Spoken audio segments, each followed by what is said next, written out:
Chapter 1288 Divine Dragon Seal. Zhuge Mingyang stared at the divine dragon seal with a ferocious look in his eyes. Swish! With a wave of his hand, healing pill, regeneration pill, battle chi pill, and bone continuing pill appeared. He swallowed them all in one gulp. Immediately after, he stared at Qin Feiyong and said with a sinister smile, "Qin Feiyong, do you remember what I told you before? Today, I will completely defeat you." "Then hurry up," Qin Feiyong said. "Haha, since you can't wait, I'll fulfill your wish.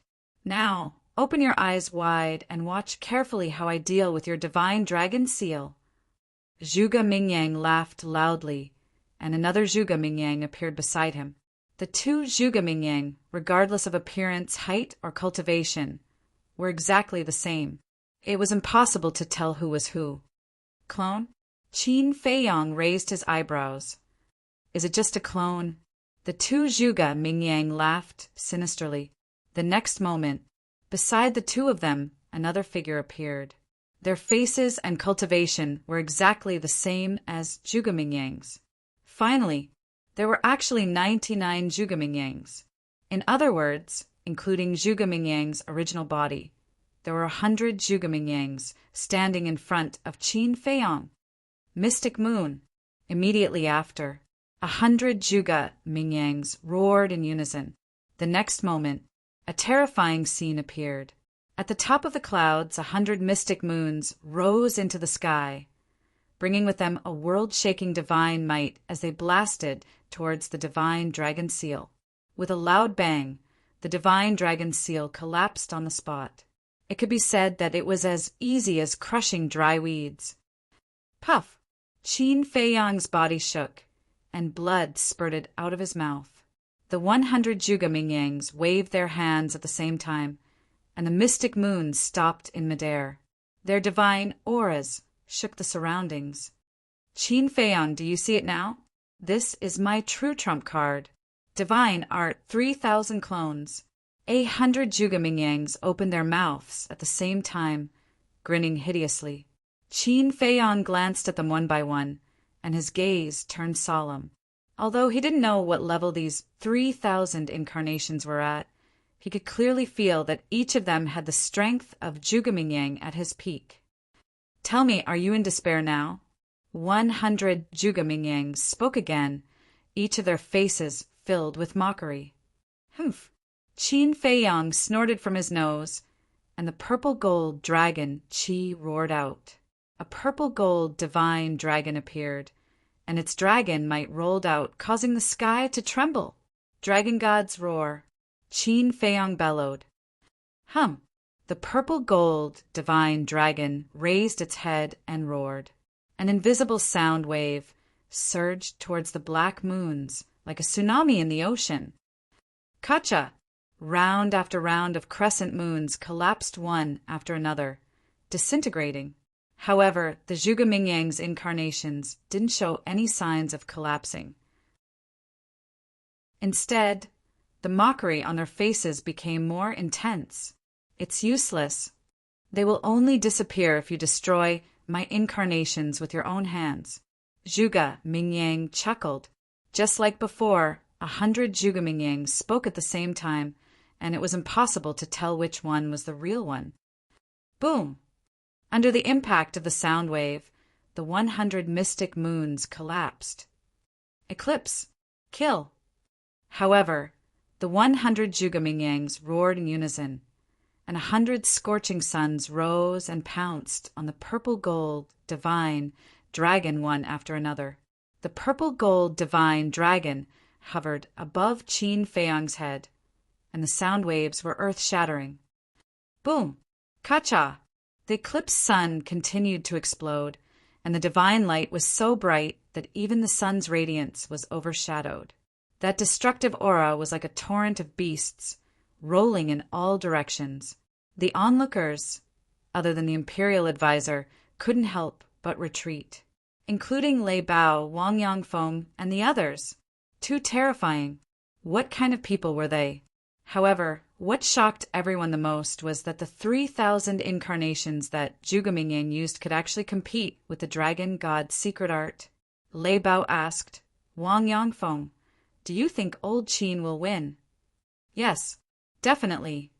Wang Yangfeng answered without any hesitation. Wang Yishan and the others also nodded, full of confidence in Qin Feiyang. Will he really win? But why do I feel that Zhuge Mingying has the strength to compete with him? Lei Bao muttered and couldn't help but worry for Qin Feiyang. Boom! With a loud sound, the purple-gold divine dragon was finally unable to withstand the bombardment of the 100 eclipse sun and dissipated with a loud bang. Qin Feiyang's body trembled violently as blood gushed out. If you feel despair, just say it. Don't hold it in. It's uncomfortable.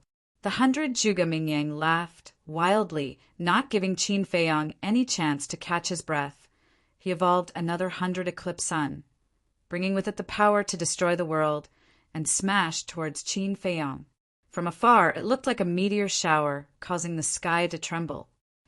3,000 incarnations, Qin Feiyang muttered. Coming down the surging qi and blood in his heart, the purple, gold, dragon qi poured out. Boom! A statue of a god had appeared. The third form of the dragon god's secret art, supreme of the 9 and 5. It's useless. The current me is already invincible. If God blocks me, I'll kill God. If Buddha blocks me, I'll kill Buddha.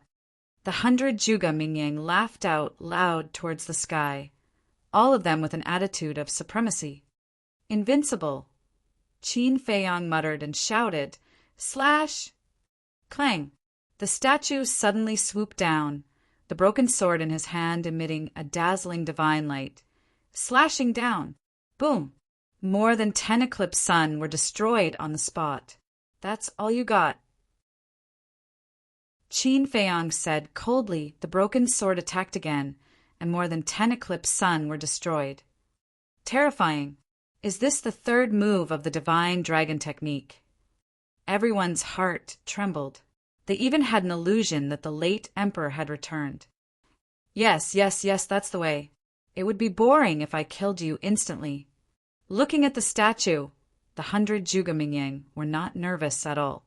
Instead, they were full of fighting spirit and laughed continuously. Qin Feiyang's eyes turned cold, and he snorted coldly. The late emperor's prestige is not something an ant like you can offend. Clang! The statue destroyed the eclipse sun, reaching the top of the 100 Zhuge Mingying's head, and then slashed down with his sword. Tens of thousands of sword qi swept through the sky, and the void was about to split open. The late emperor's prestige cannot be offended? Hee ha. Today I really want to try offending him. Dragon roars to the 9th heaven. Azure dragon's eye. Mystic moon. Eclipse sun. Kill him. The 100 Zhuge Mingyings were insufferably arrogant as they continuously evolved the 4 great divine arts and charged towards the divine statue. Boom! Crack! At this moment, everyone in the imperial city could clearly feel the terrifying divine might. This divine might, could it be that the war god is fighting at the top of the clouds? Everyone was bewildered. How could this be? A figure flew into the clouds, looking at Qin Feiyang and Zhuge Mingying. His face was filled with fear. This person was the head eunuch. Stop fighting. He glanced at the crowd and saw that no one was stopping Qin Feiyang and Zhuge Mingying, so he shouted loudly. But Qin Feiyang and Zhuge Mingying ignored him. To be exact, they didn't hear it, because now they only had each other in their eyes. As for the imperial advisor, Lei Bao, Wang Yangfeng, and the others, they heard the voice of the head eunuch. But they only took a quick glance and continued to pay attention to the battlefield. Being ignored by everyone like this, the head eunuch couldn't help but become angry. He mustered all his strength and shouted, His Majesty's orders! Your Majesty!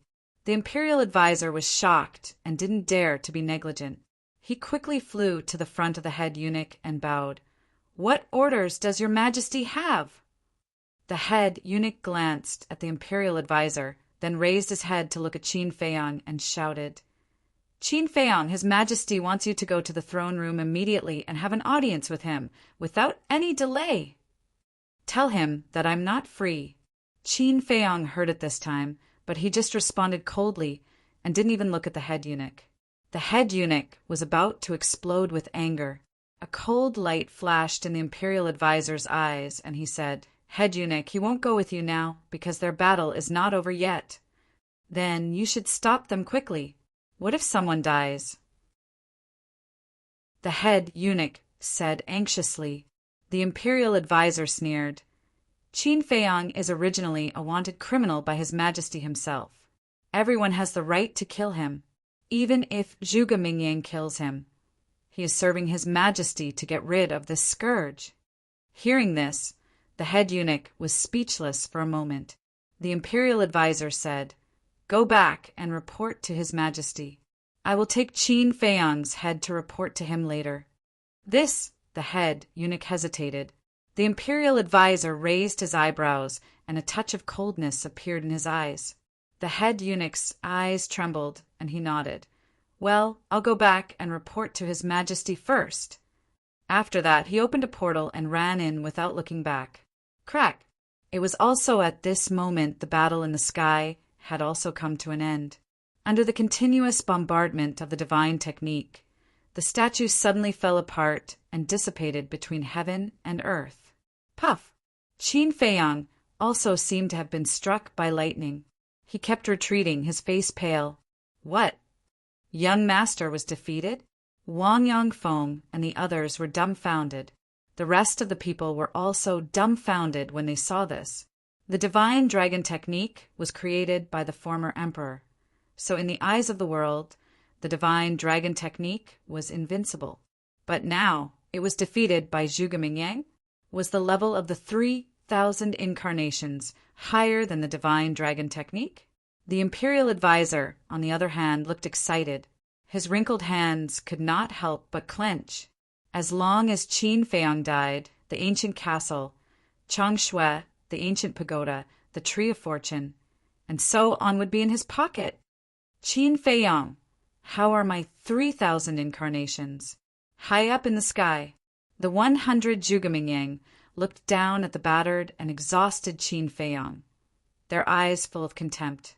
Qin Feiyang took a deep breath, calmed down the shock in his heart, stabilized his body, stood in the void, looked up at the 100 Zhuge Mingyang and nodded. I won't deny it, it's very strong, basically unbeatable. Haha, it's really not easy to get Qin Feiyang's approval. The 100 Zhuge Mingyang raised their heads and laughed. Qin Feiyang wiped the blood from the corner of his mouth and said, Is my approval that important? It's not important, but looking at your discouraged and dejected look, I feel very happy. Chapter 1289. Discouraged. Discouraged?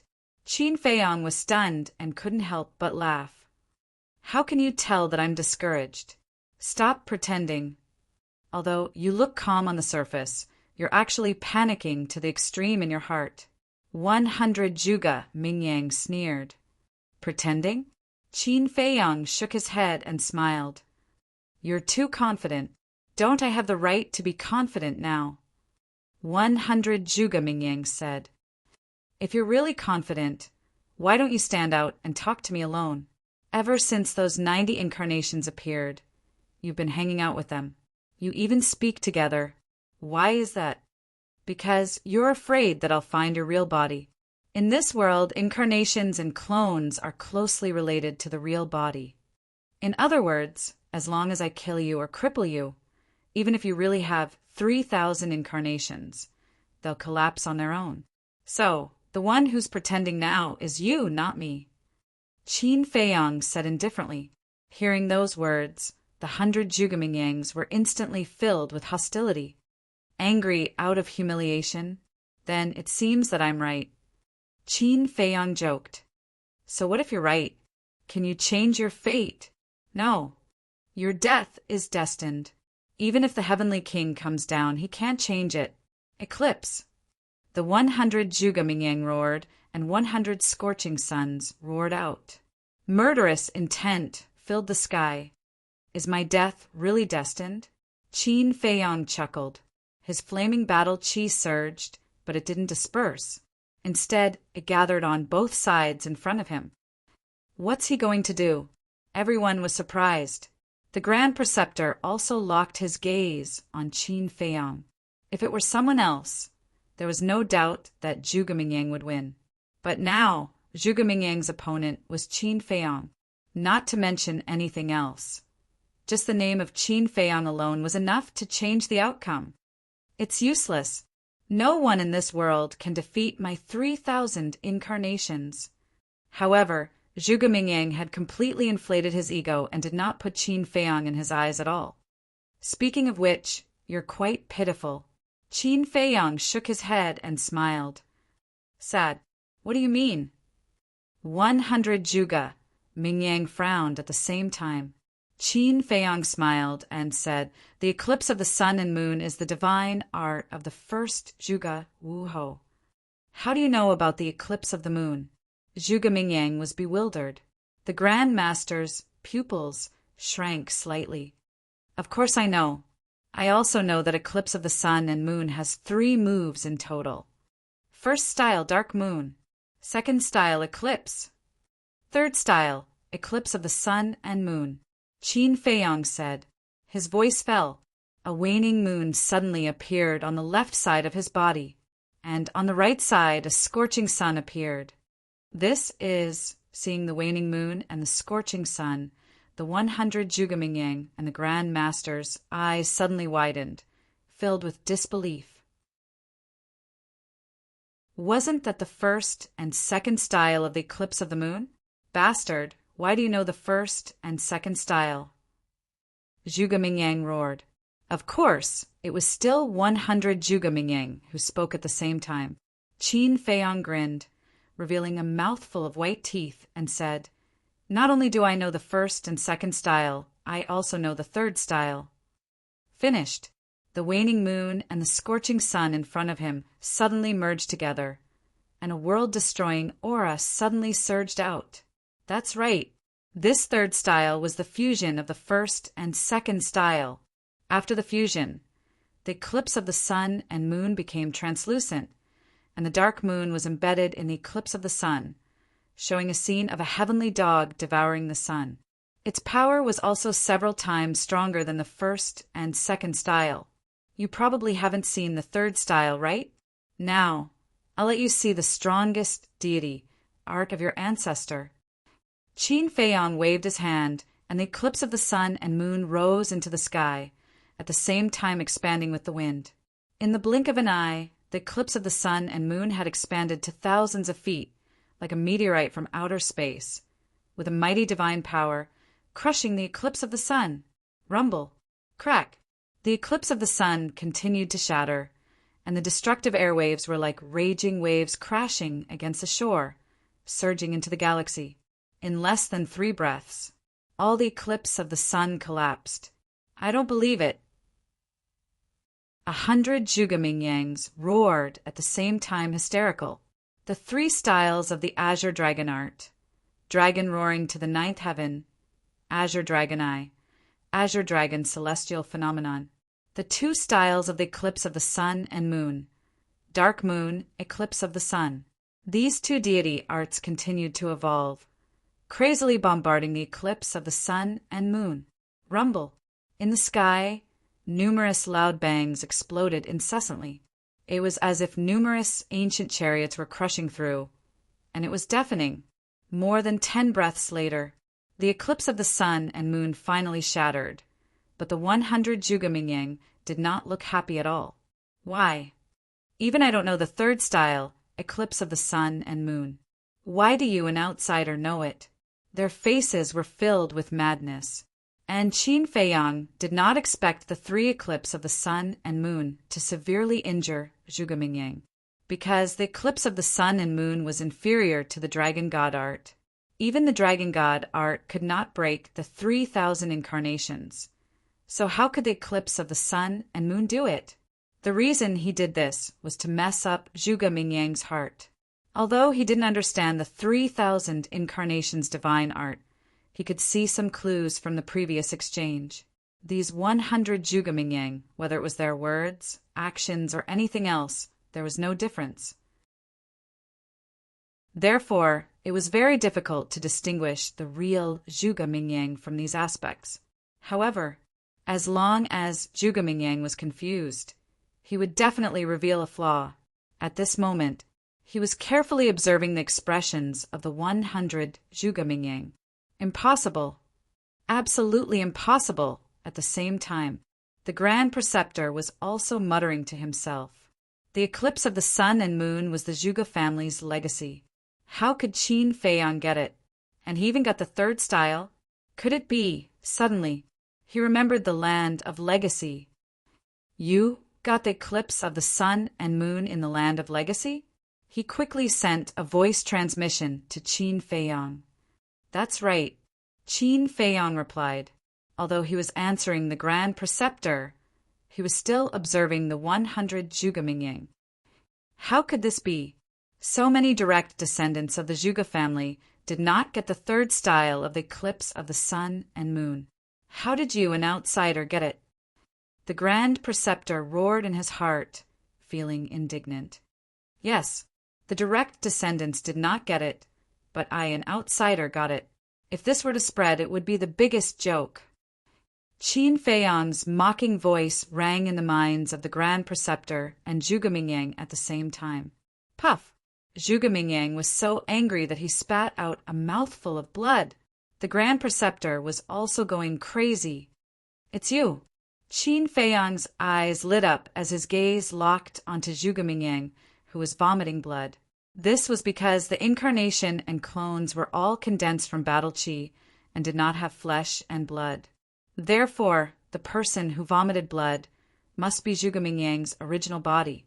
Whiz! Qin Feiyang immediately used the phantom steps and rushed towards Zhuge.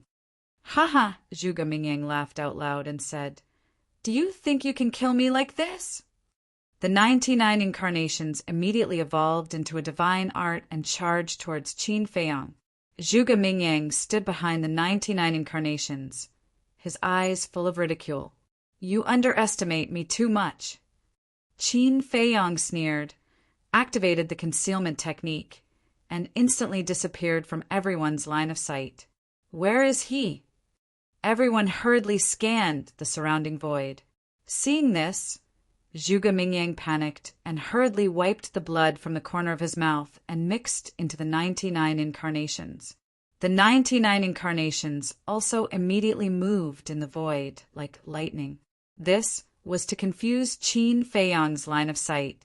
The Grand Preceptor also became nervous. Come out quickly. What's the point of hiding? Seeing that Qin Feiyang did not appear for a long time, Zhuge and the 99 incarnations roared angrily. Whether it was the expression or the aura, it was completely the same. But Qin Feiyang still did not appear, and the longer Qin Feiyang disappeared, the more flustered Zhuge became. Wang Yangfeng smiled and asked, Where do you think the young master is now? Wang Yishan said disdainfully, Is there a need to say? The young master must be standing beside Zhuge looking at him as if he's a clown. Lei Bao glanced at the two of them and sighed, This guy is really strong. He originally thought that Qin Feiyang would lose, but he did not expect that the situation would be reversed so quickly. Come out quickly. Are you going to hide for the rest of your life? Or do you think you're no match for him and have already fled? The 100 Zhuge roared. I want to ask, do you really have the ability to make me flee? Suddenly, Qin Feiyang's voice sounded in Zhuge ears. Zhuge shuddered and hurriedly retreated. But at the same time, a hand appeared out of thin air, mercilessly tore open his lower abdomen, and entered his qi ocean. His qi ocean was also torn apart on the spot. Ah! Zhuge suddenly screamed miserably, and the 99 clones that surrounded him all dissipated in an instant. Qin Feiyang also appeared. He pulled out his bloody arm. looked at Zhuge Mingyang and sneered. You've already been locked on by me, and you still want to confuse me. Aren't you too naive? Or have you become so arrogant that you don't take me? Qin Feiyang, seriously? Zhuge Mingyang's eyes trembled. Only now did he wake up from his arrogance. His opponent now was not those idiots he had met before, but Qin Feiyang, who had the ability to compete with him. Facing this person, if he was slightly careless, he would fall into eternal damnation, not to mention his endless arrogance. How could he be so stupid? After gaining a little bit of advantage, he became complacent. He regretted it too much in his heart. Sigh. In the end, Zhuge Mingyang lost. In today's world, who can stop Qin Feiyang's return? Stepping on Zhuge Mingyang's bones and making a strong return, that's too awesome. Now, I'm afraid only the big shots, such as the state preceptor and the emperor, can subdue him. Everyone sighed. How many years had it been since Qin Feiyang was expelled from the imperial capital? It was hard to imagine that he had grown to this extent if he was allowed to continue to grow. What level would he reach? And this point, the state preceptor, as his sworn enemy, had long been aware of it.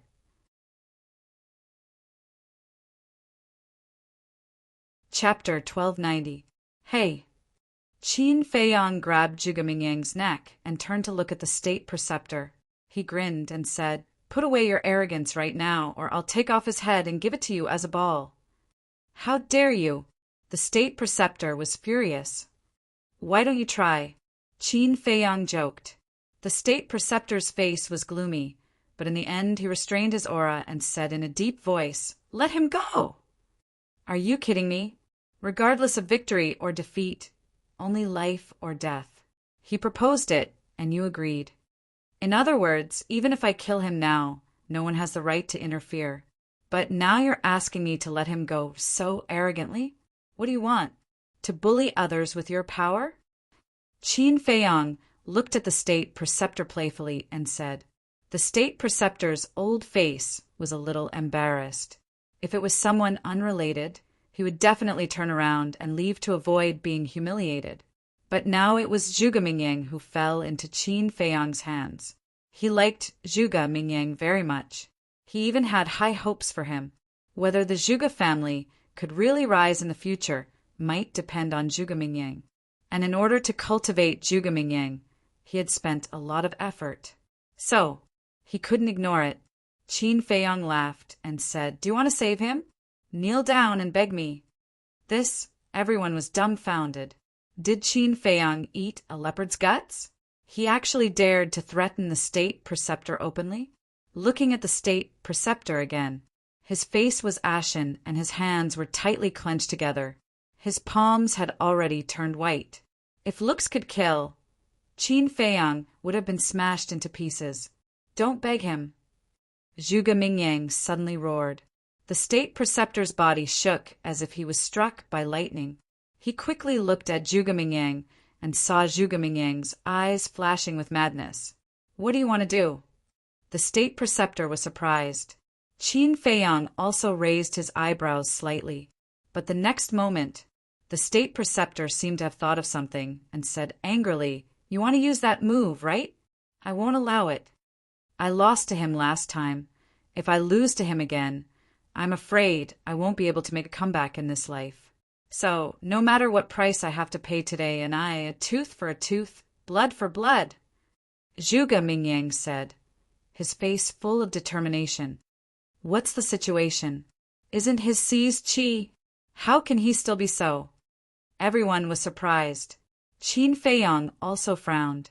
Could it be that this Zhuge Mingyang was still hiding some tricks? However, even if Zhuge Mingyang still had some tricks up his sleeve, wouldn't it be useless if his sea of qi was destroyed? This was because, regardless of whether it was a battle art or a deity art, they all required cultivation and battle qi to support them. In short, without qi and cultivation, even if he had a heaven-defying qi and qi, he wouldn't be able to use it. Qin Feiyang, it's not over yet, it's just the beginning. Just when Qin Feiyang was puzzled, Zhuge Mingyang suddenly roared, and a shocking amount of qi and blood rushed out of his body. This qi and blood, with a destructive aura, actually forced Qin Feiyang to retreat. What happened? Qin Feiyang was surprised. Lei Bao, Wang Yangfeng, and the others were also surprised. The people who were watching the battle also stared at Zhuge Mingyang, extremely shocked and bewildered. What was that qi and blood? It actually contained such terrifying power? Ha ha! Zhuge Mingyang slowly turned to look at Qin Feiyang. Looking at Qin Feiyang's expression, he couldn't help but laugh. At the same time, Qin Feiyang was shocked to find that Zhuge Mingyang's injuries were instantly healed. That's right, it happened in an instant, including the wound on his lower abdomen. Boom! Immediately after, the qi and blood receded and a monstrous emperor's aura rushed out of Zhuge Mingyang's body. What? His qi was repaired just like that? I didn't see him take the Spirit Sea pill before. Even if he took the Spirit Sea pill, it shouldn't be so fast. Everyone was dumbfounded, not understanding what was going on. It was like magic. The next moment, an even more shocking scene appeared. Zhuge Mingyang's originally young and strong body was aging at a speed visible to the naked eye. In the blink of an eye, he became an old man in his 50s or 60s, with white hair and 1 foot in the grave. Everyone was shocked. His qi was repaired in an instant, but his appearance also aged in an instant. What was going on? Forbidden technique. Suddenly, a shocked voice sounded. Forbidden technique? Everyone was stunned and looked at the person who spoke. The person who spoke was Qin Feiyang. Zhuge Mingyang was also stunned. He looked at Qin Feiyang in surprise and laughed hoarsely. I didn't expect you to know about forbidden techniques. Qin Feiyang looked at Zhuge Mingyang, his eyes full of disbelief. He never thought that this Zhuge Mingyang not only had the Azure Dragon secret art, Eclipse Moon, and 3,000 incarnations, these 3 divine arts, but also mastered a forbidden technique. Forbidden technique. Of course, he was not unfamiliar with it. Wang Zicheng and the other Blue Sea 10 heroes all had various forbidden techniques. The reason why it was called a forbidden technique was because it required one's life and qi and blood as the price in order to exert unimaginable power. And just now, Zhuge Mingyang's qi was instantly repaired. Without a doubt, it was exchanged with his life and qi and blood. Forget it. It doesn't matter even if you know about forbidden techniques, because you will die soon. As for me, I won't give you any more chances. 3,000 incarnations! Zhuge Mingyang raised his head and roared. 99 clones instantly appeared. Dragon roaring in the sky. Eclipse moon. Black moon. Azure dragon eye. Azure dragon, celestial phenomenon. All kinds of divine arts were constantly evolved, carrying a monstrous murderous aura as they attacked Qin Feiyang. At this moment, the sky was full of divine arts flying like a meteor shower. The sky trembled again. Boss Qin is in a bad situation, Lei Bao muttered. No, young master must have a way to break it. Wang Yangfeng whispered. Mingyang, you have paid such a big price. You must kill him. The Grand Preceptor also muttered to himself. Looking at Qin Feiyang again, looking at the dense divine arts, he didn't dare to be careless. He formed a seal with both hands, and the divine dragon seal appeared in the sky and blasted out. Boom! The divine dragon seal was very strong. Whether it was the Azure Dragon secret art or the Eclipse Moon, it could easily crush them. If it was a one-on-one battle, Zhuge Mingyang wouldn't have any chance of winning with just the divine dragon seal. However, Zhuge Mingyang had the advantage in numbers. 100 Zhuge Mingyangs simultaneously evolved their battle arts.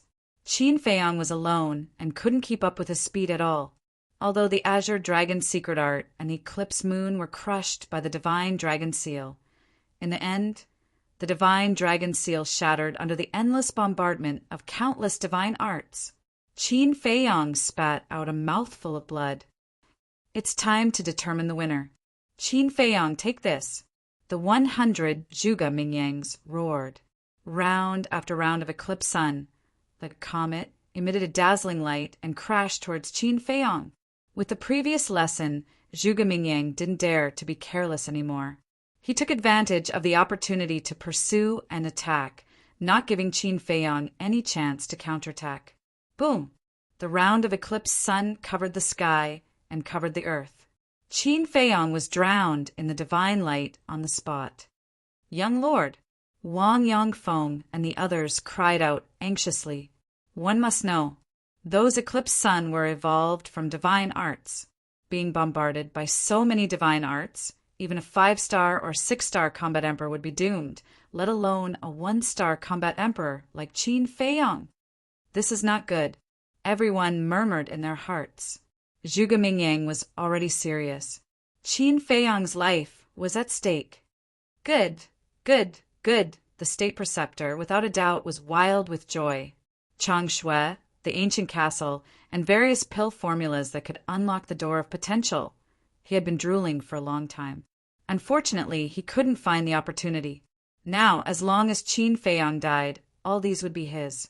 He couldn't help but feel excited at the thought of it. Round after round of eclipsed sun continued to explode in the void. The light was dazzling. Everyone couldn't see Qin Feiyong's figure, but they could clearly sense that his aura was rapidly weakening. I won't stop until the last moment. Kill! 100 Zhuge Mingyangs roared in unison again. Round after round of crescent moons broke through the sky and bombarded Qin Feiyong continuously. Hee! But suddenly a sneer could be heard from the void that was engulfed by divine light. What? He's not dead yet. Everyone was shocked. Zhuge Mingyang's face was also filled with shock. Judging from the sound, Qin Feiyong didn't seem to be seriously injured. Boom! The next moment, Qin Feiyong's weakened aura suddenly soared. He took a step forward and entered everyone's line of sight. They saw that his entire body was dripping with blood, but he didn't look weak at all. His eyes were like lightning and extremely sharp. I should also get serious, otherwise you'll become arrogant again. Qin Feiyong looked at Zhuge Mingyang from afar and laughed. As he spoke, he waved his hand and a golden light appeared. Return formula. The round after round of crescent moons were immediately repelled and blasted into the river of stars, one after another. Seeing this scene, everyone's hearts were in turmoil. He repelled those deity arts so easily. Heavens, what kind of method was this? The 100 Zhuge Mingyangs were also shocked. How could this be? Facing his 3,000 clones, wasn't Qin Feiyong always in a state of being beaten? How could he suddenly become so fierce? Could it be he had been holding back all this time? I don't believe it. Kill! They roared angrily. All kinds of deity arts were unleashed. They densely covered half of the sky and bombarded Qin Feiyong. That's all you can do. Qin Feiyong shook his head and smiled contemptuously. He took a step forward and walked among the deity arts as if he was taking a stroll. In the middle of his 2 palms, a golden return character appeared. As he waved his palms one after another, whether it was Azure Dragon's secret art or Eclipse Moon, they were all repelled. Some blasted into the river of stars, some blasted into the city below, and the deity arts that blasted into the city were all intercepted by the Kirin army. Otherwise, the imperial city would definitely be destroyed. Why is it like this?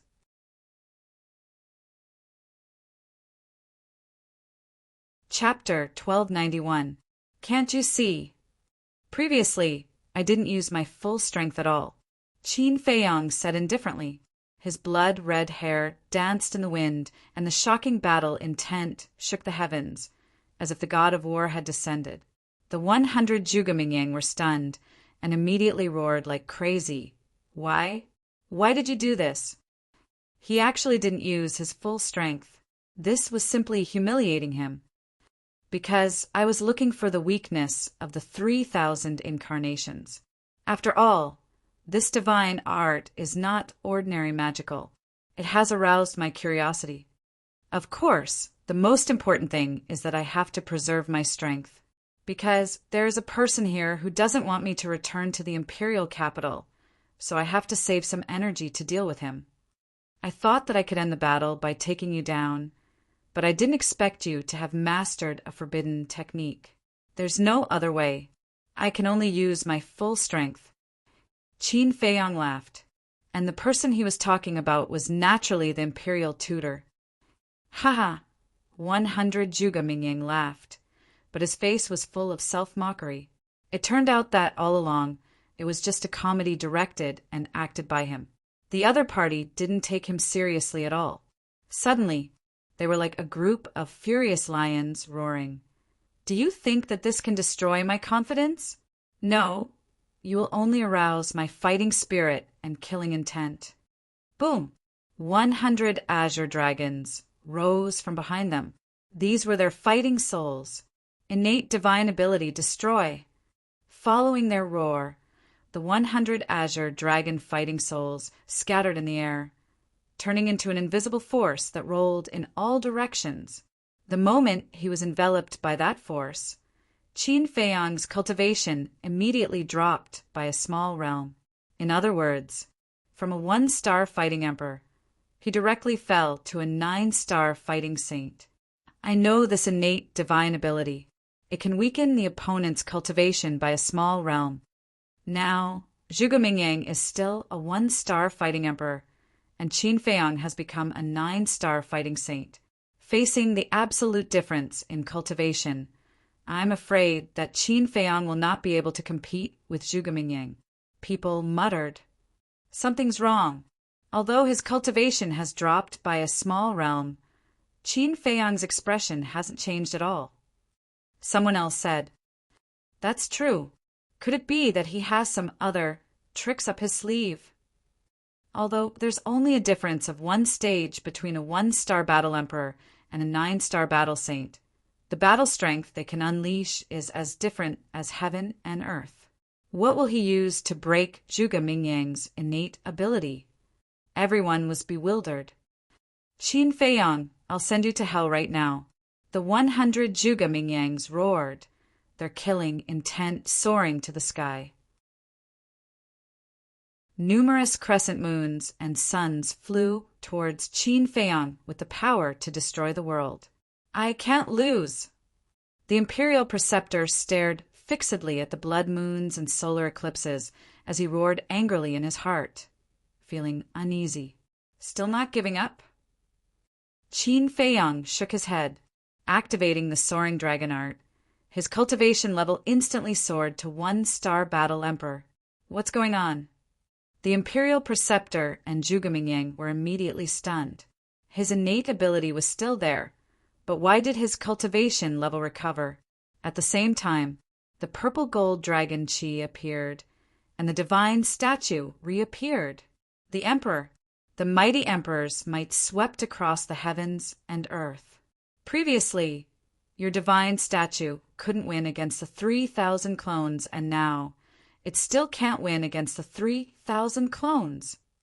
Zhuge Mingyang roared. Is that so? Qin Feiyang smiled faintly. With a wave of his hand, the divine statue raised the broken sword and slashed downwards. A dazzling sword aura streaked across the sky, heading straight for the divine skills. How is this possible?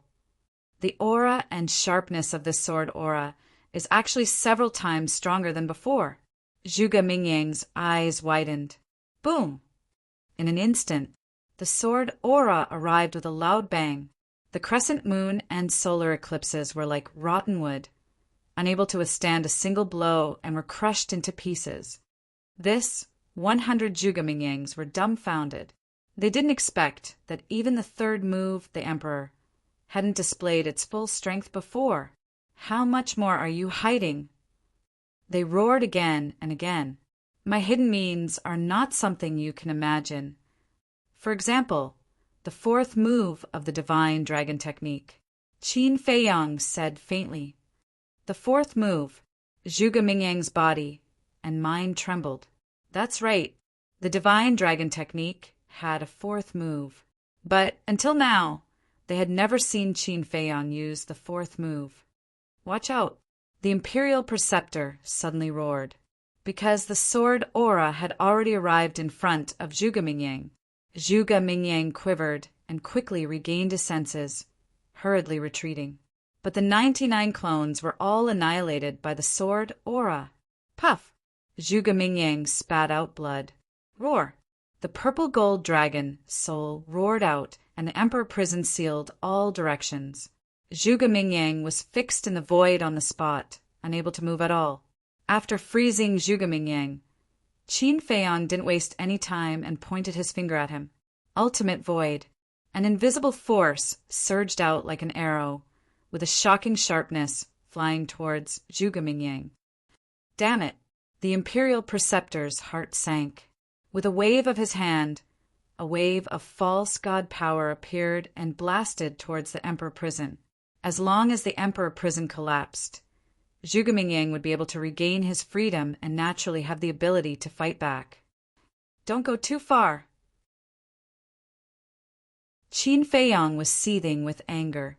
However, the Imperial Preceptor turned a deaf ear, because he knew that if he let Zhuge Mingyang fall into the hands of Qin Feiyang, Zhuge Mingyang would definitely die. So, no matter what, he couldn't let this happen. And he was also very confident in his own strength, because he was a false god. If he couldn't save Zhuge Mingyang from Qin Feiyang with his false god power, then it would really be a joke. But at this moment, a change occurred. Boom! A strand of divine sense suddenly appeared and blasted towards the Imperial Preceptor's false god power. With a loud bang, the false god power dissipated on the spot. That strand of divine sense instantly disappeared again. Who? The Imperial Preceptor was shocked and quickly looked around. The others also looked at the void in surprise. There was actually someone who could easily destroy the Imperial Preceptor's false god power? This was too terrifying. The Imperial Preceptor was a false god. However, a bright light flashed through Qin Feiyang's eyes. Although this strand of divine sense was like a flash in the pan, the aura it emitted gave him a very familiar feeling. That's right. It was Lu Xingqian. Ah! Suddenly, a blood-curdling scream rang out, jolting everyone awake. Everyone looked towards the direction of the sound and saw that the invisible force directly entered Zhuge Mingyang's sea of qi. Blood suddenly spurted out, and Qin Feiyang was rushing towards Zhuge Mingyang. Bastard!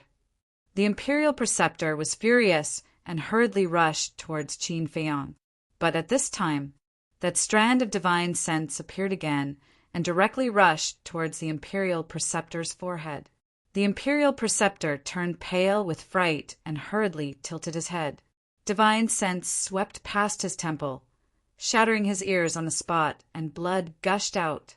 Following closely, that strand of divine sense disappeared again. Who? Get out for this Imperial Preceptor! The Imperial Preceptor was completely furious. His divine sense was like a tide, rolling in all directions. At the same time, Qin Feiyang also rushed in front of Zhuge Mingyang. His big hand was like an eagle's claw, firmly grasping Zhuge Mingyang's head, then turned to look at the Imperial Preceptor and smiled. Look at this! The Imperial Preceptor turned his head to look and was immediately shocked and angry, roaring, "If you don't want to die, let him go immediately.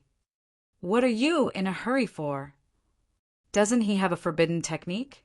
When he activates the forbidden technique again, won't he naturally be able to break free from my hands?" Qin Feiyang chuckled, then lowered his head to look at Zhuge Mingyang and joked, "However, looking at your old appearance now, you probably won't dare to activate it again." Zhuge Mingyang smiled bitterly, did not say anything, and directly closed his eyes. "You're quite straightforward." Qin Feiyang smiled, released Zhuge Mingyang, and formed a seal with both hands.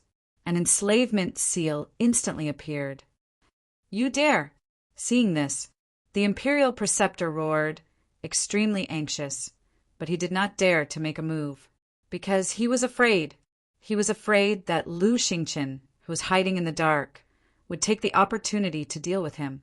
The enslavement seal sank into Zhuge Mingyang's skull, and Zhuge Mingyang immediately howled miserably. However, the howling did not last long. After controlling Zhuge Mingyang, Qin Feiyang also secretly breathed a sigh of relief. With the enslavement seal, even if Zhuge Mingyang could activate the forbidden technique again, there was no need to worry about it, because he could completely erase Zhuge Mingyang's soul before Zhuge Mingyang's sea of qi recovered. Qin Feiyang looked at the Imperial Preceptor, his eyes flashing. "Here you are." Suddenly, Qin Feiyang waved his hand, and Zhuge Mingyang immediately flew towards the Imperial Preceptor like a meteorite. What? He actually let Zhuge Mingyang go. When did he become so kind? Everyone was petrified on the spot. Of course, they did not know the power of the enslavement seal. If they knew, they would definitely not think so. For example, the commander of the Kirin army. At this moment, he was wondering what Qin Feiyang was planning. Because he knew Qin Feiyang too well, it was impossible for him to let Zhuge Mingyang go for no reason. Looking at the Imperial Preceptor again, he quickly flew up and reached out to catch Zhuge Mingyang and asked with concern, "Are you okay?" "I'm sorry. I'm incompetent. Not only did I fail to kill him, but I was controlled by him." Zhuge Mingyang blamed himself. "It's okay, I'll think of a way." The Imperial Preceptor comforted him in a low voice, looked up at Qin Feiyang and transmitted his voice. "Tell me, what do I have to do to remove his control?" Qin Feiyang smiled and said, "I'm not free now. When I'm free, we'll talk about it slowly." Of course, he also transmitted his voice secretly. "You." The Imperial Preceptor was furious. He had already lowered his status. What else did he want? "I'm waiting for you in the throne room. You can't not come." Qin Feiyang glanced at the Imperial Preceptor indifferently and sneered secretly. Then he looked at Lei Bao, Wang Yangfeng, and the others and said, "Let's go." Lei Bao, Wang Yangfeng, and the others immediately flew toward Qin Feiyang. "Wait." The Imperial Preceptor seemed to have thought of something and suddenly transmitted his voice to Qin Feiyang. "Is there anything else?" Qin Feiyang asked without looking back. The Imperial Preceptor said in a deep voice, "Who was the person who secretly attacked just now?" "What do you think?" Qin Feiyang smiled mockingly. Instead of answering, he asked a question. "A wisp of divine consciousness is so terrifying. His cultivation must be higher than mine, but as far as I know, there is no such person in the great Qin Empire. Who is he? Why did he help you?"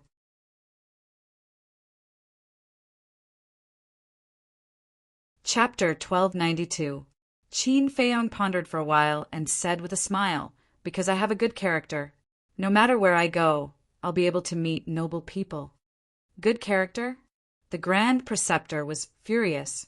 How could there be such a shameless person in this world? "Remember, I'll be waiting for you in the throne room." Qin Feiyang chuckled and left with Lei Bao, Wang Yangfeng, and the others. The Grand Preceptor and Zhuge Mingyang were too embarrassed to stay any longer. They opened a portal and left. The Kirin army commander also opened a portal and led a group of deputy commanders to the throne room. Zhuge Mingyang was completely defeated. Yeah, although Qin Feiyang didn't force him to kneel this time, he must be devastated after being defeated by Qin Feiyang twice in a row. I guess it'll be hard for him to walk out of Qin Feiyang's shadow in the future. Everyone sighed. Qin Feiyang was simply a monster. Wait, didn't he say he's going to the throne room? Someone asked in surprise. Yeah, I think he said he's going to the throne room. He hasn't caused enough trouble here. He wants to go to the Imperial Palace? With his character, it's normal for him to cause trouble. Isn't that so? I heard that he's destroyed the throne room twice. I wonder what he's going to do this time. Twice? This guy is really lawless. I really want to go to the Imperial Palace to have a look. Unfortunately, with our status, we don't even have the qualifications to enter the Imperial Palace. Everyone was discussing. At the same time, The throne room had entered a state of full alert. A group of deputy commanders of the Kirin army personally guarded both sides of the throne room's door. Inside the throne room, the emperor was wearing a dragon robe and a dragon crown. He sat on the dragon throne. An invisible emperor's aura filled the entire throne room. At this moment, there was no expression on his face. No one knew what he was thinking. The chief eunuch stood behind the emperor and looked at the throne room's door with a worried face. The commander of the Kirin army stood at the side of the dragon throne with a hint of worry in his eyes. It's Qin Feiyang. This is too much. He actually dares to openly walk in the sky above the imperial palace. He's simply looking down on His Majesty. Where does he think this is?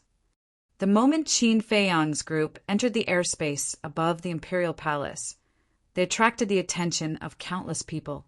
Eunuchs and palace maids, invincible black army, Kirin army. Even the emperor's 3,000 concubines ran out and looked at Qin Feiyang's group with fear on their faces. Although they didn't like Qin Feiyang's current behavior, they didn't dare to say anything. Young master, is this where you used to live? Wang Yangfeng and the others curiously sized up everything in the imperial palace. Yes, this is my home. However, over the years, every time I came back I had to sneak around. Don't you think that's funny? Qin Feiyang mocked himself. It's all in the past. Wang Yangfeng and the others looked at each other and comforted him. That's right, it's all in the past. Qin Feiyang nodded. He raised his head and swept his gaze over the entire imperial palace. He clenched his fists and said, "From this moment onwards, this is my backyard. I can come and go as I please. No one can stop me." Lei Bao's eyes lit up, and he said with a flattering smile, "Isn't that also my back garden?" Qin Feiyang rolled his eyes at him. Wang Yangfeng smiled and said, "The young master can say that, but you can't." "Why?" Lei Bao looked at him in confusion. "Because this is the imperial palace. If you say that, it's tantamount to rebellion," Wang Yangfeng said. Lei Bao glanced at Qin Feiyang and wondered, then can he say it? "Do you still need to ask? The young master is originally from here," Wang Yangfeng said helplessly. Soon, the imperial palace came into everyone's sight. Qin Feiyang walked to the top of the imperial palace and glanced at the deputy commanders. Then he took a step forward and landed in front of the imperial palace. The group of deputy commanders immediately became nervous, afraid that Qin Feiyang would destroy the imperial palace again. Qin Feiyang smiled coldly and strode up the stairs. Lei Bao, Wang Yangfeng, and the others followed closely behind. Wait, but suddenly a deputy commander blocked in front of Lei Bao, Wang Yangfeng, and the others. Qin Feiyang raised his eyebrows and turned to look at the deputy commander. The deputy commander's gaze trembled, and he hurriedly bowed and said, "His Majesty has ordered that only you are summoned."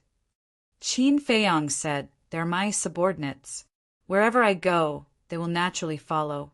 Do you have any objections?" "I wouldn't dare." The deputy commander hurriedly shook his head. "Then get out of the way," Qin Feiyang shouted. The deputy commander looked helplessly at the other deputy commanders. However, the other deputy commanders didn't dare to say a word. They lowered their heads in extreme panic. "All right, you have your duty. I won't make things difficult for you. However, if they don't go in, I won't go in either. Go and ask the emperor to come out and talk to me," Qin Feiyang said lightly. The deputy commander's expression changed, and he hurriedly said, "Your Highness, His Majesty, is the emperor. Isn't this a little inappropriate? Are you challenging my patience?" Qin Feiyang's gaze was slightly cold. "I wouldn't dare," the deputy commander said fearfully. "Let them all in." At this moment, the emperor's majestic voice sounded in the imperial palace. "Yes," the deputy commander hurriedly replied, then stepped aside and bowed. "Everyone, please." When Qin Feiyang and the others entered the imperial palace, the deputy commander heaved a sigh of relief. His entire body was drenched in sweat. How was it? The other deputy commanders looked at him and secretly asked. Very strong pressure. Standing in front of him is like standing in front of His Majesty. The deputy commander thought, his eyes full of wariness. The other deputy commanders looked at each other and couldn't help but look at the imperial palace worriedly. Even an idiot could see that Qin Feiyang had returned this time to settle scores with His Majesty. With so many experts following him who knew what would happen. Inside the imperial palace, Qin Feiyang stood in the center of the imperial palace and looked up at the emperor. The emperor was naturally not to be outdone. He looked down at Qin Feiyang condescendingly. This is the imperial palace? Apart from being a little gorgeous, there's nothing special about it. Lei Bao looked at the imperial palace with some disdain in his eyes. Hearing this, the chief eunuch and the commander of the Kirin army couldn't help but twitch the corners of their mouths. Wasn't this all thanks to Qin Feiyang? The original imperial palace was left behind by the first emperor. Every brick and tile gave people a great sense of oppression. But now, although it was rebuilt and restored as much as possible, it was less majestic than before. You came back to the imperial capital in such a big way. Do you have any respect for me? The emperor was the first to break the silence and looked at Qin Feiyang angrily. Who are you? Why should I care about you? Qin Feiyang said lightly. Don't be rude, the chief eunuch scolded. Qin Feiyang turned his eyes and fell on the chief eunuch.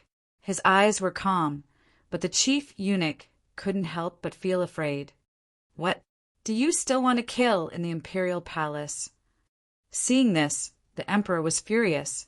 He slapped the armrest and stood up. Qin Feiyang smiled coldly and said, You're right. I really want to kill in the imperial palace. Bring him here. As soon as he finished speaking, Wang Yangfeng took the brawny man in golden armor and walked to Qin Feiyang. Then, he threw him in front of Qin Feiyang. Qin Feiyang didn't kill the brawny man in golden armor. He kept him for this moment. Your Majesty, save me. The brawny man in golden armor was terrified. He quickly knelt on the ground and looked helplessly at the emperor, calling for help. The emperor looked at the brawny man in golden armor and suddenly became angry. He shouted, What did I tell you before I left? I know I was wrong. Your Majesty, please spare my life. The brawny man in golden armor trembled and hurriedly kowtowed. Bang, bang. The emperor glanced at him and then looked up at Qin Feiyang. Although he didn't do as I ordered, he didn't do anything wrong. Because you are a wanted criminal. As the commander of the invincible Black Army, it is reasonable for him to arrest you. It is reasonable, Qin Feiyang murmured. His eyes suddenly surged with killing intent. He waved his hand and a red sword qi swept out with amazing killing intent. Ah! The brawny man in golden armor screamed, and his head fell to the ground. The bull-sized wound on his neck spurted blood like a fountain. What's going on? The group of deputy commanders outside the door heard the commotion and immediately rushed into the throne room. When they saw the brawny man in golden armor with his head separated from his body, their faces suddenly turned pale. The chief eunuch and the commander of the Kirin army were also shocked. They didn't expect that Qin Feiyang would really kill someone in the throne room. Qin Feiyang looked up at the emperor and said indifferently he wanted to kill me. Is it reasonable for me to kill him now? Bastard! The emperor was about to explode. His face was ashen. Qin Feiyang said, Stop talking nonsense. Immediately announced to the world that my arrest warrant is withdrawn. Withdraw the arrest warrant? The emperor smiled coldly and returned to his seat. He said, Don't you know that a monarch's words are not a joke? I don't know. I only know that if you don't withdraw the arrest warrant, I'm afraid you won't be able to walk out of this throne room today. Qin Feiyang crossed his arms in front of his chest and sneered. What? Everyone's expression changed drastically. The commander of the Kirin army quickly stood in front of the emperor and looked at Qin Feiyang. He said, "Don't mess around." The group of deputy commanders also rushed to the side of the commander of the Kirin army and looked at Qin Feiyang as if they were facing a great enemy. But at the same time, Lei Bao, Wang Yangfeng, and the others also stepped forward and stood on Qin Feiyang's left and right. The atmosphere in the hall suddenly became dignified. The two sides confronted each other with swords drawn and bows bent. The chief eunuch saw that the situation was not good and quickly stood up. He said, "Qin Feiyang, do you know how treacherous your words are?" "Treacherous? Back then I destroyed my own bloodline power in the White Heaven Palace. Who in the Imperial Palace didn't see it? I have long severed the father and son relationship with him. In my eyes now, he is just my enemy," Qin Feiyang said expressionlessly. The chief eunuch sighed.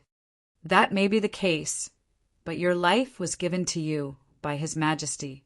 Qin Feiyang clenched his hands and said word by word, "My life was given to me by Mother." What else did the chief eunuch want to say? The emperor shouted, "I didn't ask you to speak. What are you talking about? Back down." "Your Majesty." The chief eunuch was very anxious. "Back down," the emperor shouted.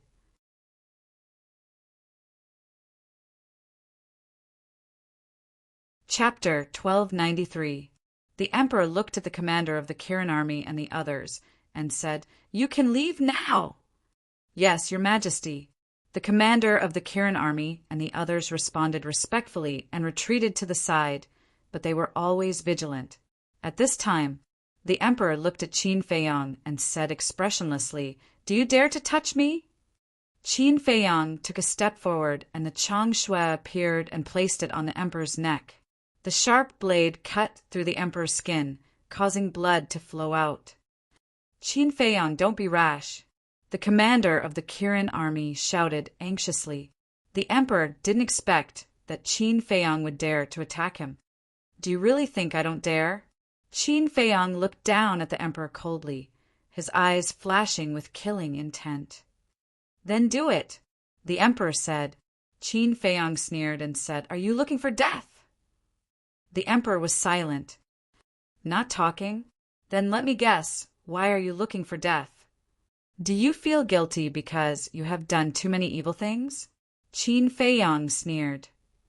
"Enough!" The commander of the Kirin army shouted angrily. "Qin Feiyang, the Imperial Palace is not as simple as you think. If you dare to hurt His Majesty, I can guarantee that you will not leave here alive." "Really?" Qin Feiyang sneered and turned to the commander of the Kirin army and asked, "Are you talking about the fake gods hiding in the back mountain?" "Yes. Any one of them will be enough to crush you into pieces," the commander of the Kirin army said in a deep voice. "Unfortunately, their time is up." Qin Feiyang shook his head and said, "Although their time is up, they don't mind sacrificing their lives if someone threatens the lifeline of the great Qin Empire." The commander of the Kirin army said. Qin Feiyang said, "If you're so great, why don't you get rid of that old bastard, the imperial advisor?" "What did the imperial tutor do wrong? Why do you want to get rid of him?" the commander of the Kirin army asked. Qin Feiyang shook his head, his face full of sarcasm. "Qin Feiyang, don't talk nonsense behind my back and slander me." At this moment, the imperial preceptor rushed into the throne room and looked at Qin Feiyang gloomily. "Release His Majesty now. Let him go." Qin Feiyang was stunned. He turned to look at the state preceptor and asked, "That's not right. Logically speaking, you should be happy to see me holding a knife to his neck. Why are you concerned about him instead?" "I don't know what you're talking about. In short, release His Majesty immediately. Otherwise, don't blame me for being impolite." The imperial preceptor's pupils constricted as he shouted angrily. "Ha ha!" Qin Feiyang burst out laughing in public, his eyes full of mockery. The imperial preceptor's face became more and more ugly. Qin Feiyang shook his head and lowered his head to look at the emperor. He grinned and said, "Don't worry, I won't kill you right now." It's not because I can't do it. It's because I want you to see how foolish and laughable your actions have been all these years. After that, he put away Chang Shui, turned to the center of the hall, and looked at the chief eunuch. Bring me an armchair. The throne room was the place where the emperors presided over the state affairs, so there were no other chairs except the dragon chair, and no other chairs were allowed, because there was only one person who was qualified to sit here, and that was the emperor. Even the imperial preceptor did not have such honor and treatment. So, hearing Qin Feiyang's words, the chief eunuch was in a dilemma and looked at the emperor and the imperial preceptor for help. The emperor was silent. The imperial preceptor looked at the emperor and said patiently, "Bring him one." "Yes," the head eunuch responded. He then took out an armchair from his chinkuan bag and respectfully presented it in front of Qin Feiyang. He even used his sleeve to wipe it to see if there was any dust on it. Qin Feiyang sat on it, supported his head with his right hand, and tapped the armrest with his left hand rhythmically. He said lightly, "Hurry up and give the decree. Don't waste everyone's time." Presumptuous, too presumptuous. Those vice commanders all had indignant expressions on their faces. This was the throne room, sacred and solemn. However, this person was so frivolous in the throne room. He simply had no respect for the law. But the emperor still did not say a word. The imperial preceptor frowned and cupped one hand in the other before his chest. "Your Majesty, although Qin Feiyang has been unscrupulous and lawless these years, he is the successor of the former emperor. So I hope that your Majesty can give him a way out and take back his fame." The chief eunuch and the commander of the Kirin army looked at the imperial preceptor in surprise. The imperial preceptor actually interceded for Qin Feiyang? What a strange story. What was going on? However, the emperor still kept his mouth shut, and his expression did not change at all. Qin Feiyang's patience was worn out. "Don't think that I can't stay in Imperial City if you don't take back the arrest warrant. I'm telling you, I'm going to Bright Heaven Palace now. If you have the ability, come and drive me away." Qin Feiyang smiled coldly, got up and led Lei Bao, Wang Yangfeng, and the others outside. Bright Heaven Palace. The emperor's eyes trembled, and he shouted, "Stop!" Qin Feiyang raised the corner of his mouth, pretended not to hear, and walked out of the throne room.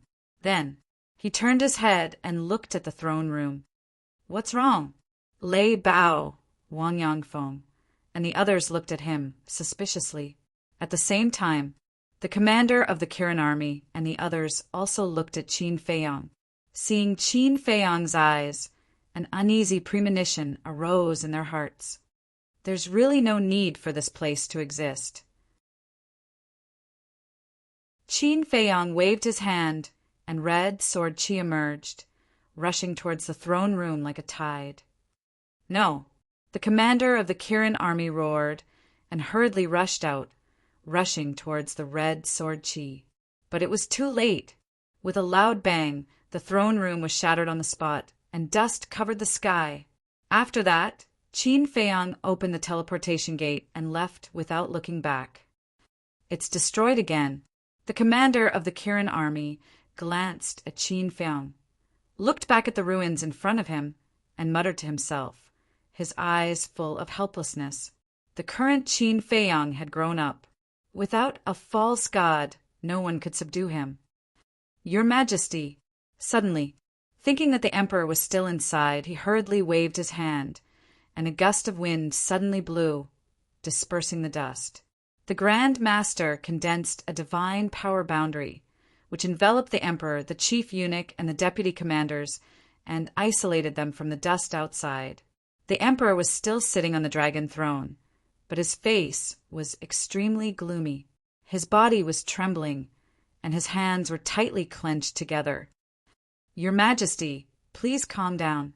The commander of the Kirin army hurriedly flew over and knelt on the ground. A deputy commander bowed and said, "Your Majesty, Qin Feiyang has repeatedly destroyed the throne room, and he deserves to be punished. Your Majesty, please immediately issue a decree, and order the Grand Master to personally lead people to arrest him. The Grand Master immediately raised his eyebrows and looked at the deputy commander with a touch of hostility in his old eyes. Zhuge Xinfeng was in Qin Feiyang's hands, and Zhuge Mingyang was also under Qin Feiyang's control. How dare he instigate the emperor to arrest Qin Feiyang? Wasn't this deliberately causing trouble for him? The emperor raised his head and looked at the Grand Master. The Grand Master's eyes trembled, and he cupped his hands and said, "Your Majesty, if you really issue a decree, I dare not disobey, but I think it's not the right time to attack Qin Feiyang. This is the third time, and it's not the right time to attack him. Do you want to wait until he destroys the entire imperial palace?" The deputy commander was so angry that he forgot that the person standing in front of him was the Grand Master of the imperial court. The Grand Master's eyes flashed with murderous intent, and he shouted, "Shut up! Do you have the right to speak here?" His voice was like thunder, and it passed into the deputy commander's ears. The deputy commander quivered, and a trace of panic crept up in his eyes. Only now did he realize that he was talking to the Grand Master. "If you dare to say one more word, don't blame me for being impolite." The imperial preceptor groaned coldly. Then he looked at the emperor and said, "Your Majesty, Qin Feiyang brought people and ferocious beasts. I'm sure you can see that they're all 9-star battle emperors." The emperor nodded. "Although there aren't many of them, including Lei Bao, there are only 19 9-star combat emperors. But I found that there was a mysterious expert secretly protecting him in the first district." The Grand Master said. The emperor frowned. The chief eunuch asked, "Grand Master, may I ask who the mysterious expert is?" "I don't know, but I'm sure that this person's strength is stronger than mine," the Grand Master said in a deep voice, and his face was full of seriousness. "What?" The chief eunuch's face suddenly changed. The emperor also stood up, and his face was full of disbelief. The Grand Master said, "I don't dare to say that." At that time, the commander and deputy commanders of the Kirin army also saw it with their own eyes. But this person never appeared, so no one knows who he is and no one knows what he looks like. The emperor looked at the commanders of the Kirin army and the others. The commanders of the Kirin army nodded. The emperor's eyes darkened slightly, and he said, "So this mysterious expert is his biggest reliance?" "That's right. So I suggest that we first stabilize Qin Feiyang, and then make a long-term plan after we find out the identity of this mysterious expert." The Grand Master said, "I didn't expect it. I really didn't expect it. In just a few decades, this little bastard has not only cultivated so many 9-star combat emperors, but also found such a terrifying backer. I really regret not killing him when I crippled his cultivation." The emperor said sternly, "Things have already developed to this point. It's useless for your Majesty to regret. Let's first issue a decree to remove the arrest warrant. Also, let's hurry to the Bright Sky Palace. Maybe Qin Feiyang will harm the little prince." The Grand Master sighed. In fact, his heart was bleeding, because Wang Yongfeng and the others were cultivated by him, but now they had become a sharp blade in Qin Feiyang's hand. "Fine." The emperor sighed helplessly, looked at the chief eunuch, and ordered, "Immediately go and announce to the world that I am benevolent and have forgiven Qin Feiyang for his past mistakes." "Yes, your Majesty." The chief eunuch bowed and replied, "Commander of the Kirin army, take some people to rebuild the throne room." After saying that, the emperor opened a portal and went to the Bright Sky Palace. After the Grand Master watched the emperor leave, he turned his head and looked at the deputy commander who had just contradicted him. The deputy commander's face turned pale, and he knelt on the ground, trembling. Seeing that the situation was not good, the commander of the Kirin army hurriedly went up and cupped his hands with a smile. "Lord Grand Master, he was too angry with Qin Feiyang just now. It was an unintentional mistake. I hope your Majesty can forgive him."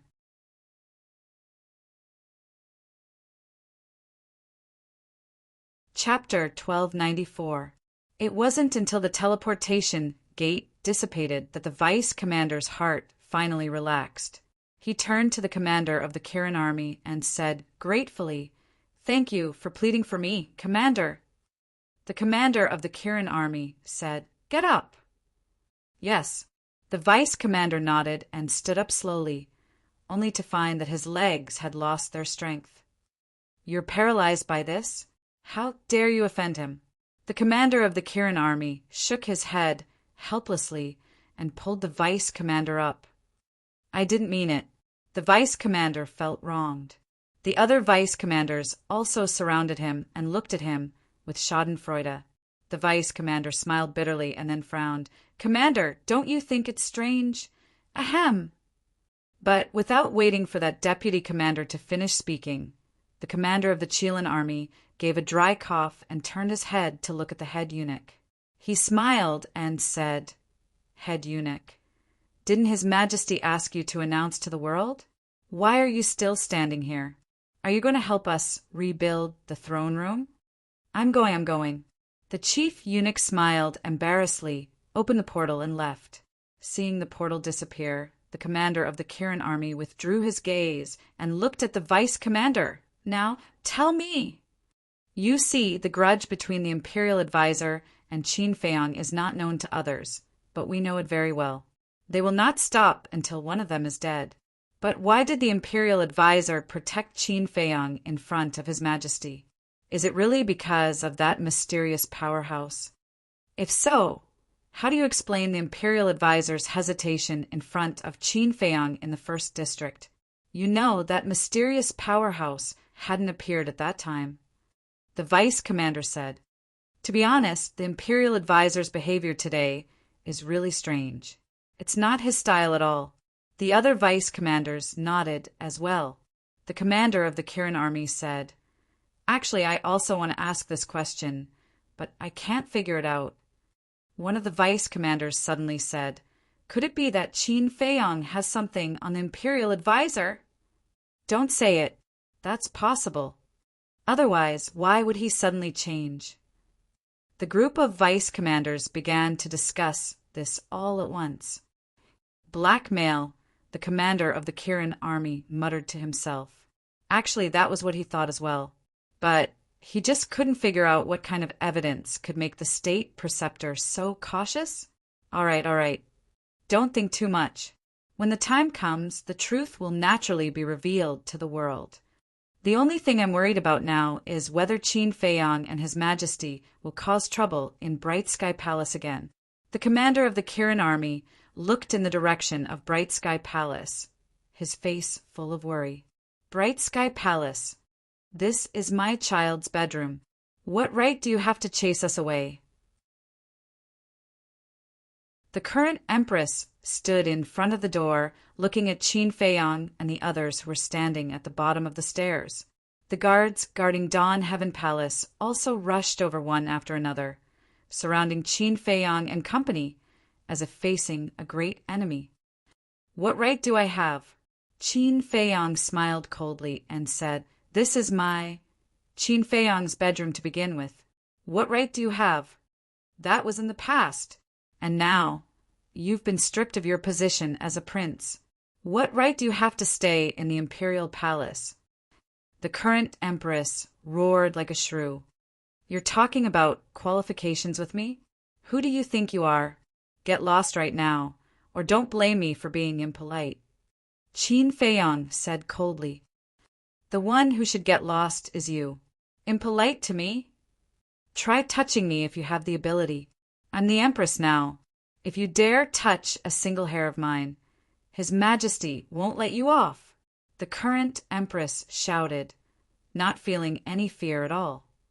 "Cripple her." Qin Feiyang's eyes turned cold. Lei Bao snickered, and a wisp of lightning power streaked across the sky like lightning, entering the current Empress's abdomen. "Ah!" the current Empress screamed immediately. "Empress!"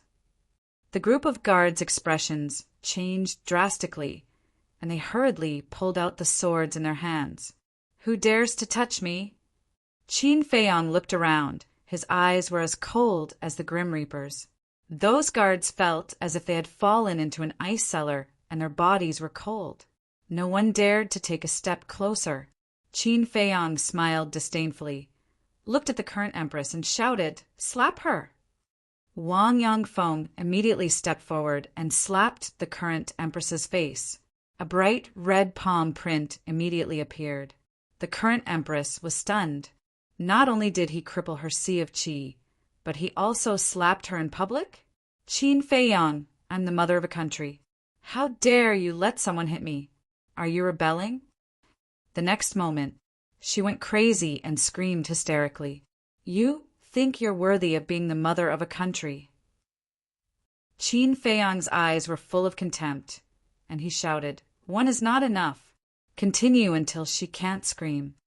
Wang Yangfeng's left hand shot out and grabbed the current empress's arm to prevent her from struggling. Then she raised her right hand and slapped the current empress's face one after another. For a moment, blood splattered everywhere. Screams resounded through the sky. "Your Highness, I beg you, please have mercy. The Empress's body is priceless. You can't continue to hit her." Those guards put down their weapons and knelt on the ground to beg for mercy. But Qin Feiyang turned a deaf ear. Swoosh! At this moment, the Emperor came. Seeing this scene, he was furious. "Unfilial son, how long are you going to fool around? Release her immediately and apologize to her." At the same time, the Emperor swooped down like lightning and slapped Wang Yangfeng. "Do you think I don't exist?" Lei Bao chuckled. Like a ghost, he instantly appeared in front of Wang Yangfeng and attacked with his claw. Bang! The Emperor was pushed back on the spot. Lei Bao also took a few steps back, but there was no trace of injury. He stood beside Wang Yangfeng and looked at the Emperor with a smile. Before Boss Qin gives the order, no one can take a step forward. "Your Majesty, save me." The current Empress cried for help in despair. "You can still shout." "Continue," Qin Feiyang said. Smack! Wang Yangfeng raised her hand and slapped down mercilessly. The current Empress's face was bleeding and flesh and blood splattered everywhere. "Preposterous, preposterous. Do you still have the law in your eyes?" The Emperor was furious. "Sorry? What is the law?" Lei Bao asked curiously. Uft! The Emperor spat out a mouthful of blood. He clutched his chest and clenched his 5 fingers tightly. "Ouch! You spat out blood just like that? You're too weak." "It's my fault, my fault. However, I really don't know the law you're talking about. I only know that Boss Qin's words are the law." Lei Bao laughed sinisterly. The Emperor suddenly turned his head and stared at Qin Feiyang. Qin Feiyang turned a blind eye. "Why did you hate my mother? Let go of my mother." At this time, the little prince ran out of the hall. The Emperor's face changed and hurriedly shouted, "Tian don't come out." Qin Feiyang's eyes flashed slightly and sneered. "Since you're already here, don't leave, Wang Yishan." Whoosh! Wang Yishan immediately flew out, grabbed the little prince, and returned to Qin Feiyang's side. "Qin Feiyang, he's your biological brother. What are you trying to do?" The Emperor roared. "Biological brother!" Qin Feiyang muttered to himself and looked down at the little prince. Suddenly, a wisp of battle qi flew out of his palm and went straight to the little prince's glabella. "No, please let him go. He's just a child." The Emperor was desperate. The little prince also had a look of terror on his face. "He's a child? Then when you used the evil spirit pill to destroy my cultivation and expel me from the capital, I was not a child." Qin Feiyang's entire body also emitted an astonishing amount of hostility. The wisp of battle qi stopped in front of the little prince's glabella, but the sharp edge tore the skin between the little prince's glabella, and drops of blood kept dripping. "Don't kill him, please," the Emperor murmured and collapsed to the ground. "I didn't expect you to care about him so much." "Since you care so much, you'd better protect him closely from now on." Because if I'm in a bad mood one day, I may kill him. Qin Feiyang smiled coldly, grabbed the little prince, and threw him over. But no one noticed that when he threw the little prince to the emperor, he reached out and caught a drop of the little prince's blood. The emperor hurriedly got up and reached out to catch the little prince. The frightened little prince immediately burrowed into the emperor's arms and cried, "Don't be afraid, father is here." The emperor comforted in a low voice. Qin Feiyang's eyes flashed, and he whispered a few words in Wang Yishan's ear. "Why is that?" Hearing this, Wang Yishan's eyes were full of confusion. "Just do as I say." Qin Feiyang said telepathically. "Okay." Wang Yishan nodded, took out a dagger secretly, and then rushed toward the emperor like a sharp arrow. The emperor was concerned about the little prince and did not notice at all. Puff! Wang Yishan rushed in front of the emperor and directly stabbed into the emperor's left shoulder. Blood immediately spurted out. Then, before the emperor could react, Wang Yishan grabbed a few drops of blood and returned to Qin Feiyang's side in silence. "Unfilial son, unfilial son." After the emperor came to his senses, he looked at the wound on his shoulder and immediately shouted at Qin Feiyang. Qin Feiyang ignored him and looked at the current empress. In just a short while, this woman had been slapped at least hundreds of times, and her face had long been unrecognizable. She could not scream anymore. If it were not for Wang Yangfeng holding her, she would not even have the strength to stand. Qin Feiyang said, "That's enough." Wang Yangfeng stopped, let go of the current empress, and returned to Qin Feiyang's side. And the current empress collapsed on the ground on the spot, like a pool of mud. Qin Feiyang turned to look at the emperor and said lightly, "From now on, this is my territory, Qin Feiyang. Without my permission, no one is allowed to step in, including you, the master of the imperial palace. Take her and get out." The emperor glanced at Qin Feiyang coldly, picked up the little prince, looked at the group of guards, and shouted, "What are you waiting for? Hurry up and help the empress go." 2 guards immediately ran up, one on the left and one on the right, and helped the current empress up to the emperor's side. "You will be punished by the heavens." The emperor stared at Qin Feiyang and coldly threw down these words. Then he carried the little prince and left. "Heaven's punishment," Qin Feiyang murmured. A hint of disdain flashed in his eyes, and then looked at the current empress and transmitted his voice. "Don't think that you can hide your dealings with Zhuge Wuhou from the world. Prepare to die as soon as possible." The current empress was about to faint, but when she heard these words, it was like a bolt from the blue, and she suddenly woke up. What did he mean? Did he know? But how was that possible?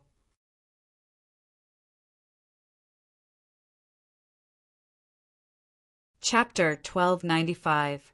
After the emperor and the rest left, Wang Yangfeng retracted her gaze and looked at Qin Feiyang, whispering, "Do you feel uncomfortable seeing the emperor dote on the little prince so much?"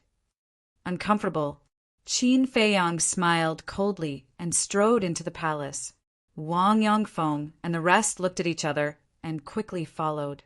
The decorations in the hall were extremely luxurious, with all kinds of agate, jade, and precious stones.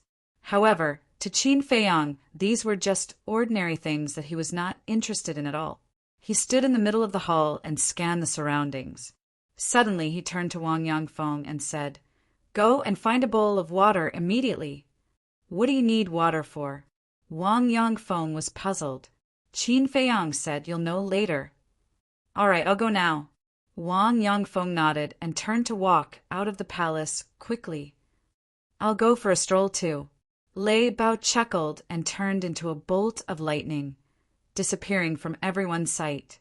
Wang Yishan said, "It won't go and cause trouble, right?" "It doesn't matter." Qin Feiyang said indifferently and walked to a chair, sitting down and lowering his head to ponder. In a short while, Wang Yangfeng returned with a bowl of water and brought it to Qin Feiyang. "Don't move it," Qin Feiyang said. "Okay." Wang Yangfeng nodded. Phew! Qin Feiyang looked at the water in the bowl and took a deep breath. Then he raised his arm and opened his palm. A drop of blood appeared in front of everyone.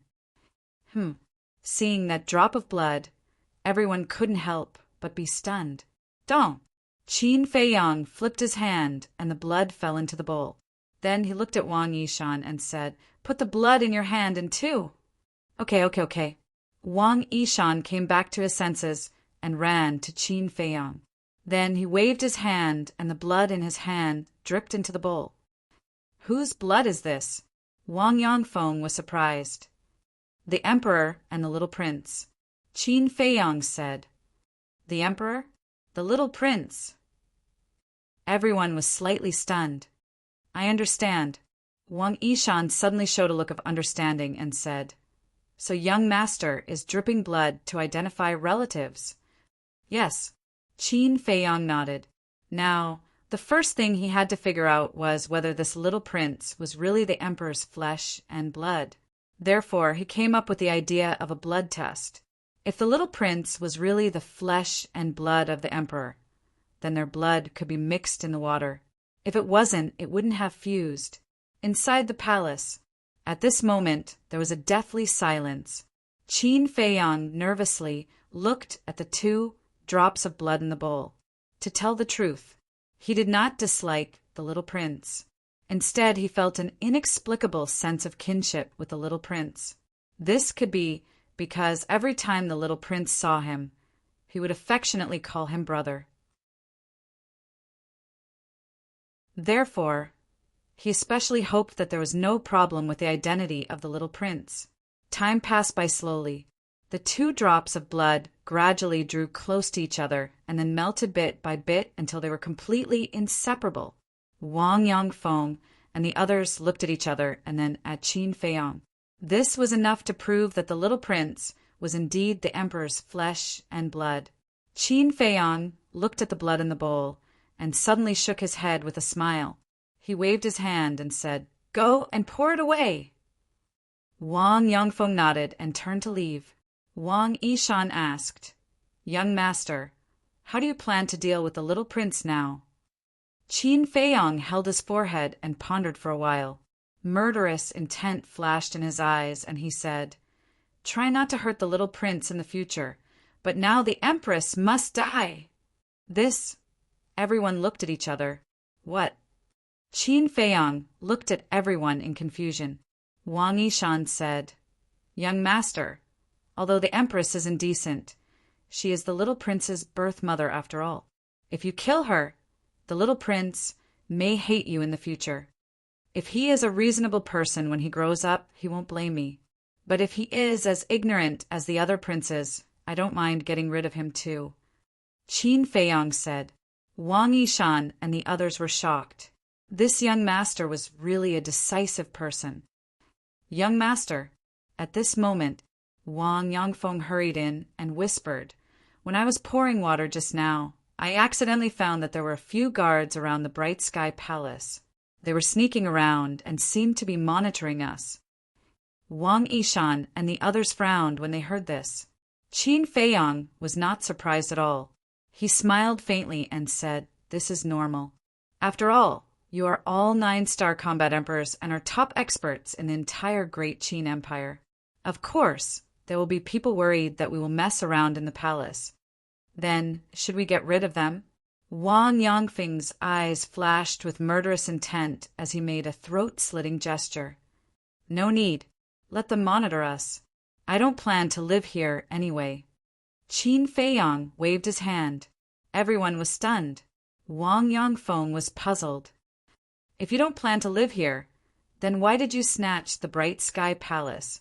This is the place where my mother and I used to live. All my beautiful memories are here. In the past, because I didn't have the ability, I let that woman occupy the Bright Sky Palace. And now, with all of you by my side to help me, I naturally won't allow anyone else to live here." Qin Feiyang smiled. Wang Yangfeng and the others also had a smile on their faces. From these words, it could be seen that the young master trusted them completely. Wang Yishan asked, "Then what is the young master's next plan?" Qin Feiyang lowered his head and pondered for a while. He suddenly waved his hand, and Fatso appeared out of thin air. "What are you doing?" "Fat Lord is trying to break through to the 6-star Battle Saint realm," Fatso said unhappily. "Trying to break through to the 6-star Battle Saint realm?" Qin Feiyang was stunned and frowned. "Aren't you building the herb field?" "Yes. But not long ago, I suddenly felt that I was about to break through. So I prepared to break through in the village," Fatso said. Qin Feiyang smiled and said, "Let's put the matter of cultivation aside for now. You immediately take Elder Wang and the others to the spiritual state." "Why are we going to the spiritual state?" Fatso was puzzled. Qin Feiyang said, "The disappearance of Lin Yi and the mermaid princess can't be ignored like this. We must find out the results. It turns out to be for them." Fatso suddenly realized and frowned. But Uncle Yen also said that there are no clues about their disappearance. "How do we investigate?" Qin Feiyang said, "There must be something that we missed. You go and check carefully." "Boss, can you let someone else do it? Look at you now. You are already a 1-star battle emperor, and Fat Lord is still a 5-star battle saint. If this continues, Fat Lord will have no value at all." Fatso complained again and again. Qin Feiyang said helplessly, "Is there anyone who knows the situation of the spiritual state better than you?" "Yes, Brother Wolf, Lu Hong, Pangolin. They are all the first to follow you. They know everything that I know." Fatso said, "Okay, there is still a long way to go. There is plenty of time for cultivation. I'm letting you go now because I trust your brain," Qin Feiyang said. Fatso smiled and said, "So boss also thinks that Fat Lord is smarter than Brother Wolf and the others?" Qin Feiyang nodded. He had never denied this point. Although Fatty could be a little annoying at times, he was never careless when it came to serious matters. He was definitely a person worth entrusting. Fatso smiled proudly and said, "Since boss said so, then Fat Lord will go." Qin Feiyang took out the space-time gate and handed it to Wang Yangfeng and said, "When you go to the spiritual state, you have to listen to Fatso. Also, keep a low profile." Wang Yangfeng and the others nodded. "Go." Qin Feiyang waved his hand. "Wait," Wang Yishan hurriedly said. "The Imperial Palace is full of danger. Should we leave a few people to protect you?" "It's okay. Lei Bao is here. Besides, there are seahorses and seals in the ancient tower, as well as those 9-star monarch beasts. They can all help me." Qin Feiyang smiled. "Okay then." Wang Yishan nodded. There was no shortage of powerhouses around the young master now. Boom! Wang Yangfeng waved his hand, and his battle aura surged, opening the space-time gate. Then the group walked in without looking back. After the space-time gate disappeared, a white-clothed young man in the temple disciple uniform suddenly appeared in the main hall. It was Lu Xingchen. "You finally came out." Qin Feiyang looked up at Lu Xingchen as if he already knew that Lu Xingchen was hiding here. He didn't look surprised at all. Lu Xingchen glanced around and sat next to Qin Feiyang. He shook his head and said, "Your return this time is really surprising." "Surprising?" Qin Feiyang froze and asked, "How so?" "Can you stop playing dumb? You're a smart person. How can you not know what I'm talking about?" Lu Xingchen frowned. "I really don't know," Qin Feiyang said. Lu Xingchen shook his head helplessly and said, "Okay then, I'll get straight to the point. What do you have on the National Master in the Sea of Reincarnation?" "Something on him?" Qin Feiyang shook his head and smiled. "The National Master is astute and astute. What can I have on him?" Seeing that Qin Feiyang didn't answer directly, Lu Xingchen couldn't help but become angry. He originally thought that the National Master would stop Qin Feiyang from returning this time. But he didn't expect that not only did the National Master not stop him, he even helped Qin Feiyang. He wouldn't believe that there was nothing fishy about it. Qin Feiyang's eyes flashed, and he said with a smile, I do have something on him, and it's a fatal one for the national master." "What is it?" Lu Xingqian's eyes lit up and he asked anxiously. "Guess," Qin Feiyang said with a smile. "You." Lu Xingqian suddenly got up and glared at Qin Feiyang. Was there a limit to keeping him in suspense? Qin Feiyang said, "Is there anything else? If not, I'm going to the temple." "The temple?" Lu Xingqian was stunned and asked, "Why are you going to the temple?" "Can I revisit an old place?" Qin Feiyang asked. "Of course. With your current strength, which place in the imperial capital can't you go?" Lu Xingqian said sourly. Qin Feiyang couldn't help but laugh. He opened a portal and strode in. Lu Xingqian's eyes flashed slightly and he followed in.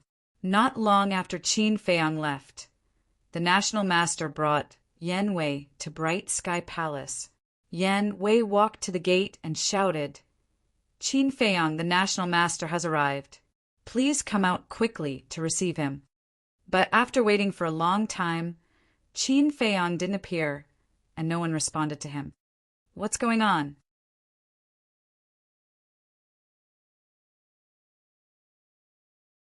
Chapter 1296. He's really arrogant. The imperial preceptor secretly snorted and said, "Let's wait a little longer. It's not good to anger him now." There was no other way. Zhuge Shenfeng and Zhuge Mingyang were successively controlled by Qin Feiyang. He, the powerful imperial preceptor in the eyes of others, could only swallow his anger. "Yes," Yan Wei responded respectfully. Ever since he clamored with Qin Feiyang in the first city district, the imperial preceptor began to take special care of him. There was even a tendency to nurture him as a trusted aide. After waiting for a while, seeing that Qin Feiyang still hadn't come out, the imperial preceptor finally lost his patience and said angrily, "You're going too far? Go in and take a look." Yan Wei nodded and strode in. Soon, he hurriedly ran out again and looked at the imperial preceptor. He's not inside. Not inside. The imperial preceptor was stunned. Had he waited for half a day in vain? A burst of anger rose uncontrollably in his heart. Killing intent flashed in his eyes, and he said in a deep voice, "I can't sit and wait for death like this." Yan Wei's heart trembled, and he asked, "Sir, what do you mean?" The imperial preceptor said, "Doesn't Qin Feiyang have a few good friends in the temple? Especially that woman called Ran Wushuang. Go and capture her." "That's not good. His Majesty personally ordered that no one is allowed to harm anyone related to him within these 10 years. Yan Wei said, "Of course I know, but so what? As long as His Majesty doesn't know that we did it, isn't it fine?" The imperial preceptor said, "I understand. I'll do it right away. I guarantee that no one will know." Yan Wei smiled sinisterly, opened the portal, and left. The imperial preceptor looked at the bright heaven palace, sneered, and turned to leave. At the same time, the emperor's edict also spread in the imperial capital. Without a doubt, all the major cities were boiling. They didn't expect that the emperor would pardon Qin Feiyang. Good. Treasure Pavilion. Sun Dahai, who received the news, was overjoyed, although Zhan Bao Pavilion was also loyal to the emperor. As a businessman, he was most concerned about profits. Now that Qin Feiyang was pardoned, it meant that in the future his precious treasure pavilion would no longer have to worry about not having potential pills. Furthermore, he could no longer be secretive about auctioning the potential pill. Some were happy while others were sad. For example, those who once had a grudge with Qin Feiyang had a worried look on their faces. For example, Marquis Qianwu. Back then, Qin Feiyang had killed his son, Feng Yin, and even caused a ruckus in the Marquis' estate. So he'd always harbored hatred towards Qin Feiyang.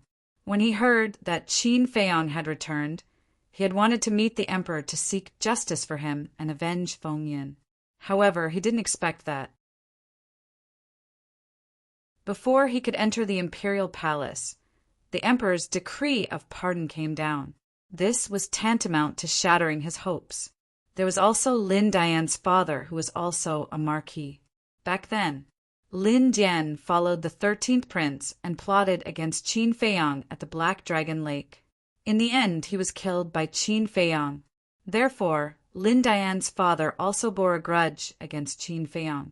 But when he heard the decree of pardon, he knew that it was impossible to avenge Lin Dian. Forget about the fact that there was no hope of revenge.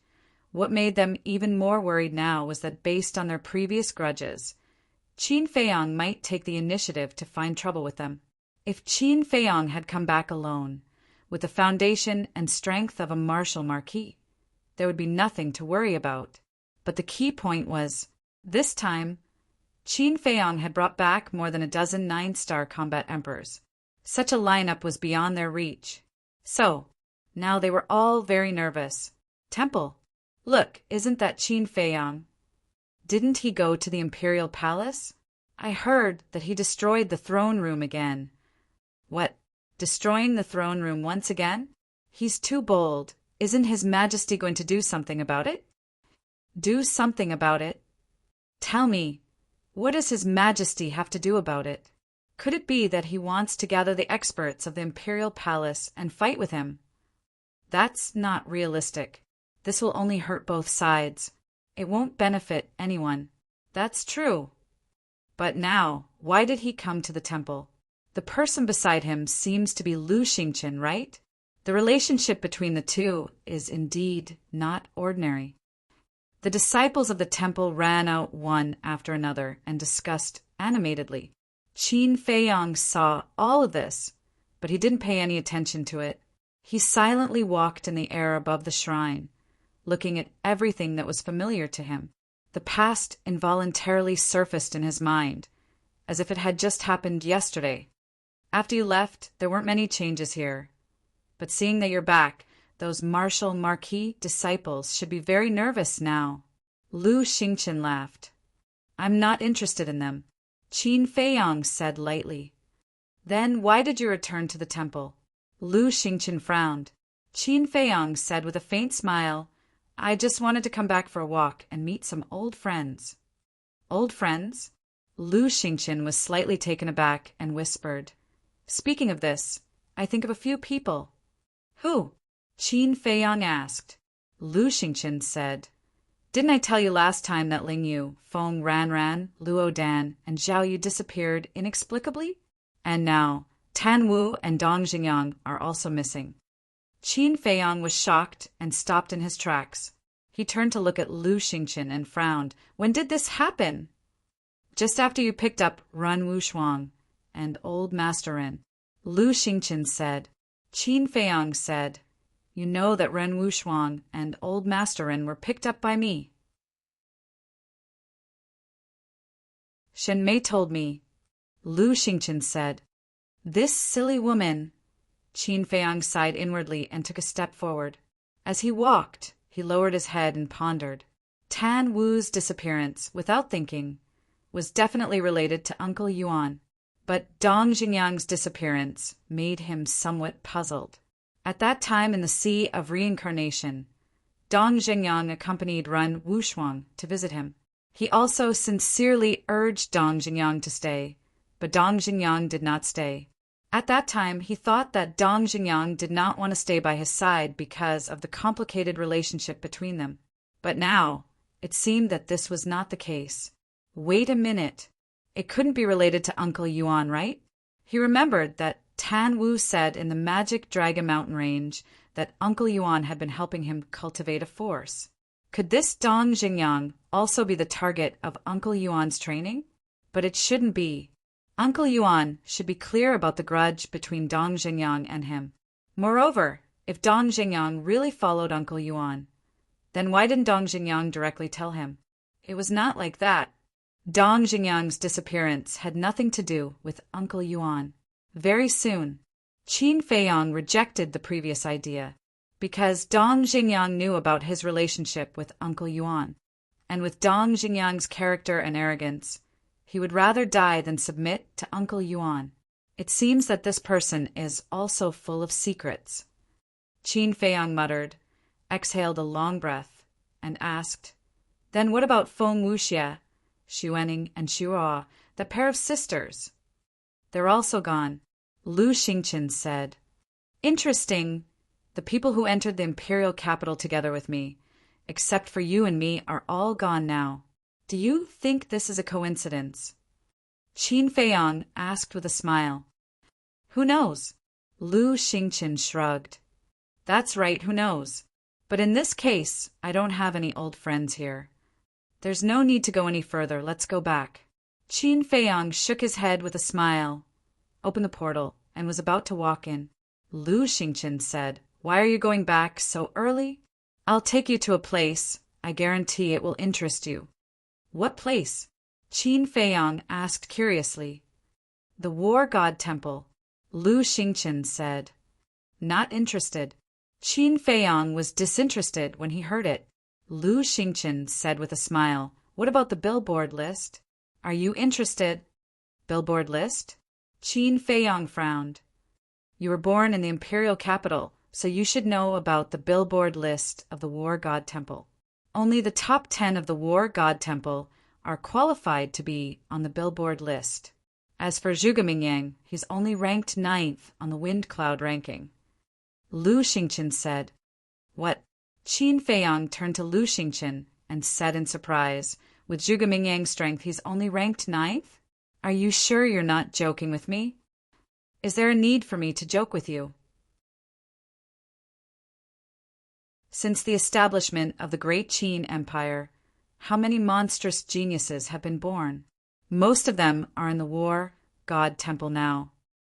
It's no exaggeration to say that if it weren't for some people looking down on the billboard list, Zhuge Mingyang wouldn't even be qualified to be on the billboard list. Lu Xingqian said. In that case, the War God Temple is a place with crouching tigers and hidden dragons.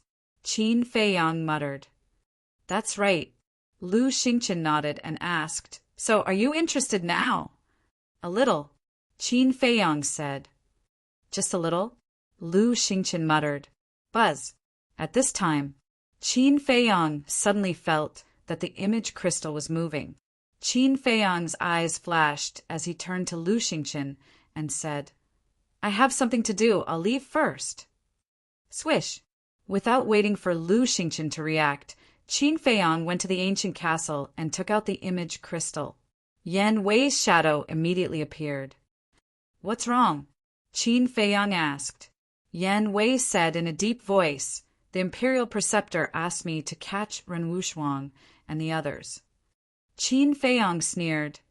This old thing really doesn't stop at all, but I'm afraid he'll be disappointed. Ren Wuxuang is by my side now. I know, but this is my best chance to get close to him. Think about it, if I really bring Ren Wuxuang to him, what will he do? He will definitely put me in an important position. Yan Wei said. That's true. Qin Feiyang nodded, lowered his head and pondered for a while, then looked at Yan Wei and said, However, I can't let Ren Wuxuang take the risk. Then won't I have to return empty-handed? Yan Wei frowned. No, I thought of someone. Qin Feiyang said, his eyes flashing. Who? Yan Wei asked. Xin Mei. Qin Feiyang said. Her? Isn't she Ren Wuxuang's friend? Will Ren Wuxuang blame you for doing this? Yan Wei frowned. I'm doing this for Shen Mei's sake, because I want to test whether Lu Xingqian really likes Shen Mei. If he does, he will definitely try to rescue Xin Mei, and with his ability, it's easy for him to rescue Xin Mei. Besides, don't we have you? When the time comes, we can cooperate from the inside and outside. Xin Mei's life will not be in danger. Qin Feiyang said. I see. Yan Wei suddenly understood and said with a smile, Okay, I'll go find her right away. Okay.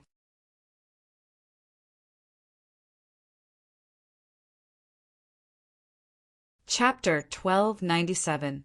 With the help of Dan Wangkai, Wang Xiaojie had already embarked on the path of cultivation. In a short period of time, he had already broken through to become a 6-star martial artist.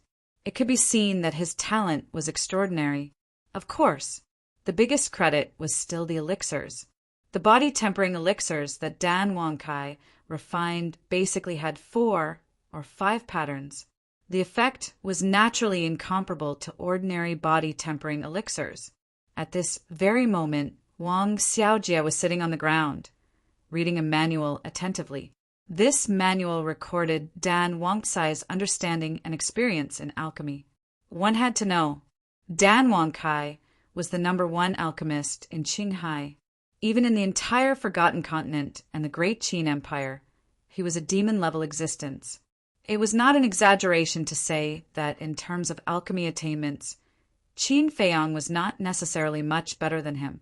This was because Dan Wangcai was an alchemy maniac. He could be without extraordinary abilities or huge power, but he could not be without elixirs.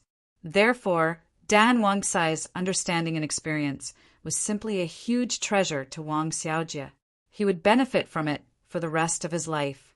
It could be said that Wang Xiaojie's current cultivation conditions were countless times better than Qin Feiyang's in the past. His starting point was higher than his peers. Feiyang. Suddenly, Yan Nanshan, Luo Qianxue, and Lu Ji woke up from their cultivation. They got up and looked at Qin Feiyang. Uncle Yan, Auntie Shui, Auntie.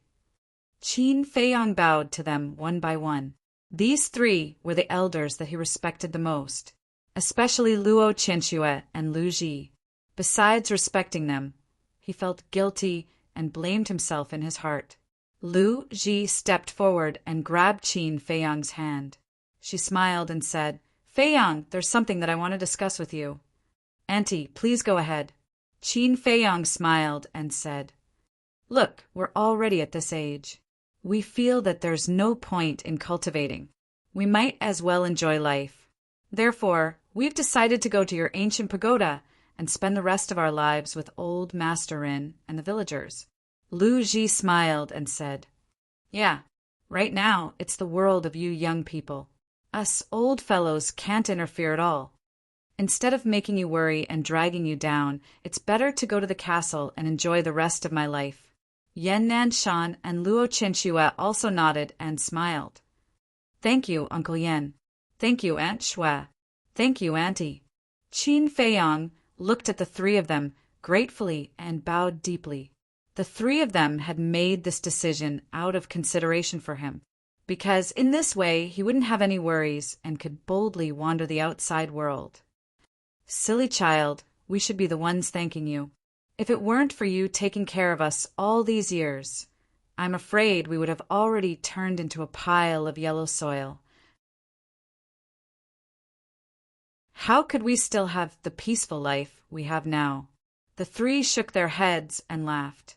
Qin Feiyang said, Although you are not my parents, I still regard you as my parents, so this is what I should do. The 3 of them smiled at each other.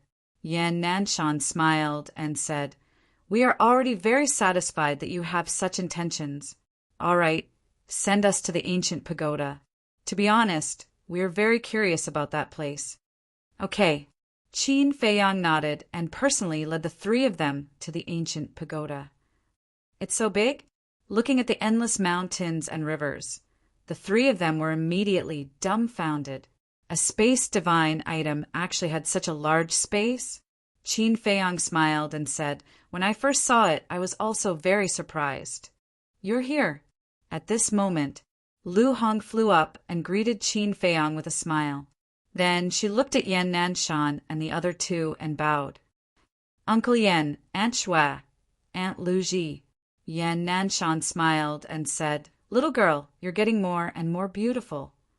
Lu Hong blushed. Yan Nanshan shook his head and smiled. It must be very tiring to build the herb field. Later, we will all stay to help you.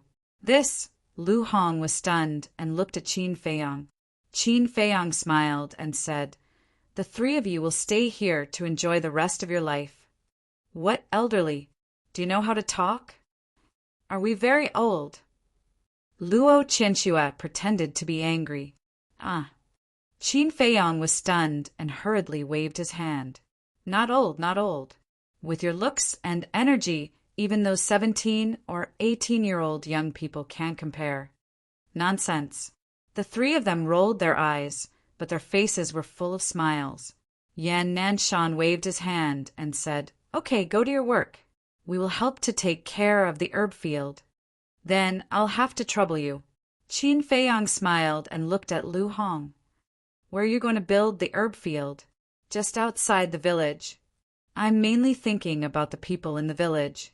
It will be more convenient for them when they need herbs, Lu Hong said. Okay. Qin Feiyang nodded and took out the tree of creation and the divine infant tree. He said, I originally planned to plant the tree of creation in the village, but since you built the herb field outside the village, then I will plant it in the herb field. As long as the tree of creation was not sealed, the energy it emitted was enough to radiate tens of thousands of miles away. Moreover, as the tree of creation continued to grow, the area it radiated would also increase. Therefore, even if it was not planted in the village, the people in the village could also enjoy the benefits of the tree of creation. He was also looking forward to how many geniuses would be born here in the future. Okay, Lu Hong took the tree of creation and the divine infant tree. Right, there's also this. Qin Feiyang waved his hand and an ice sculpture appeared. It was Zhuge Xinfeng. Why did you bring him here? Even if Zhuge Xinfeng was in a self-sealing state, Lu Hong could not help but feel nervous. Qin Feiyang said, the space in the ancient castle is too small. It takes up space. Then where are we going to put him now? In the village? Of course not. There's so many children in the village. What if we accidentally wake him up? Lu Hong was worried. Definitely not in the village. Qin Feiyang shook his head and pondered for a while. He said, later, take him to the forbidden area of the cemetery. There is a black panther guarding it. The children in the village can't get close. Okay. Lu Hong nodded. Okay, then, you guys go ahead. Qin Feiyang smiled and left the ancient tower, appearing in the sky above the temple. He has appeared again. Although he used to be a disciple of the temple, he is no longer one. But he still dares to do whatever he wants in the temple. This guy's courage is really not something ordinary people can compare to. Don't worry, he won't be proud for long, because Zhuge Mingyang will not let this go. Although Zhuge Mingyang is not his opponent. Don't forget that there are many people in the War God Temple who have a close relationship with Zhuge Mingyang. The disciples below whispered, their eyes full of sneers. Where is Lu Xingchen? At the same time, Qin Feiyang scanned the void suspiciously. Why was Lu Xingchen missing? He couldn't have received the news that Shen Mei had been kidnapped so quickly, right? Just as he was about to open the portal and leave, Lu Xingchen appeared out of thin air and frowned. What are you busy with? I've been waiting for you for so long. Qin Feiyang said calmly, I want to ask you the same thing. Where did you go just now? Lu Xingchen's eyes flashed slightly and he smiled faintly. I had something to do, so I went back to the alchemy room. I see. Qin Feiyang smiled and said, Let's go, we haven't drunk together in a long time. Let's go to the fragrant moon pavilion and have a few drinks. Lu Xingchen was stunned and asked, Aren't we going to the War God Temple? Why are we going to the War God Temple? Qin Feiyang was puzzled. Lu Xingchen frowned and said, There are so many experts in the War God Temple. Aren't you interested at all? It's their business if they are strong. As long as they don't provoke me, why should I care about them? Wait. Why do I feel that something is wrong? From the beginning, you've been urging me to go to the War God Temple. Tell me honestly, are you plotting something again? Qin Feiyang looked coldly at Lu Xingchen. Am I? Lu Xingchen asked calmly. Stop pretending. How many years have we known each other? Do you think I don't know what you're thinking? Qin Feiyang looked at him with disdain. Then tell me, what am I thinking right now? Lu Xingchen joked. The War God Temple is filled with experts and can be considered the cornerstone of the great Qin Empire. If I'm not wrong, you're urging me to go to the War God Temple because you want me to find out how deep the War God Temple's waters are. There's a good saying, know yourself and know your enemy, and you'll be victorious in 100 battles. Knowing the true foundation of the War God Temple, you'll be able to make sufficient preparations in advance when you want to destroy the great Qin Empire. Qin Feiyang said, "Brother Qin, you're really smart." Lu Xingchen shook his head and smiled. "That's right, that's what I'm thinking. It would be best if you can kill some monsters while you're at it." Qin Feiyang said, "So, tell me, why should I do something that harms others without benefiting myself? How can this be called harming others without benefiting yourself? You and the Emperor will meet on the battlefield sooner or later. At that time, these people will be your biggest obstacles. So, if you can get rid of some of them now, it will definitely be beneficial for you in the future." Lu Xingchen said, "That seems to make sense." Qin Feiyang nodded. "Then shall we go now?" Lu Xingchen was overjoyed and asked with a smile. "No."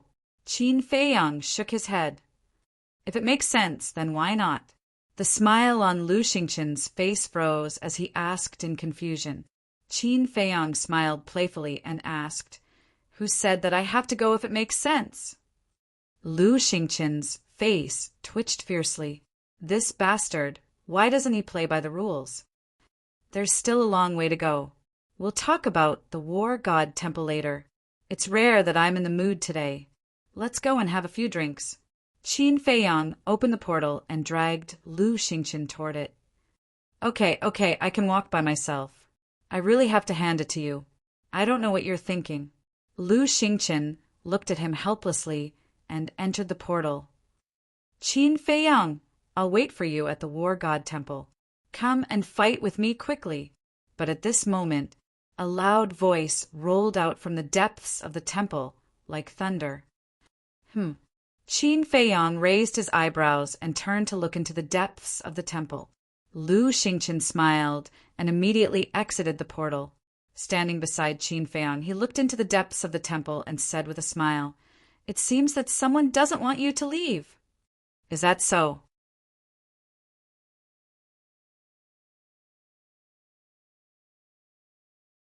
Chapter 1298. The people from the War God Temple are so fast.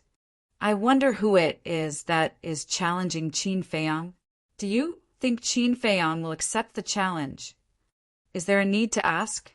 With his arrogant personality, he will definitely accept the challenge. The disciples below were in an uproar. Looking at Qin Feiyang, the schadenfreude in his eyes was undisguised.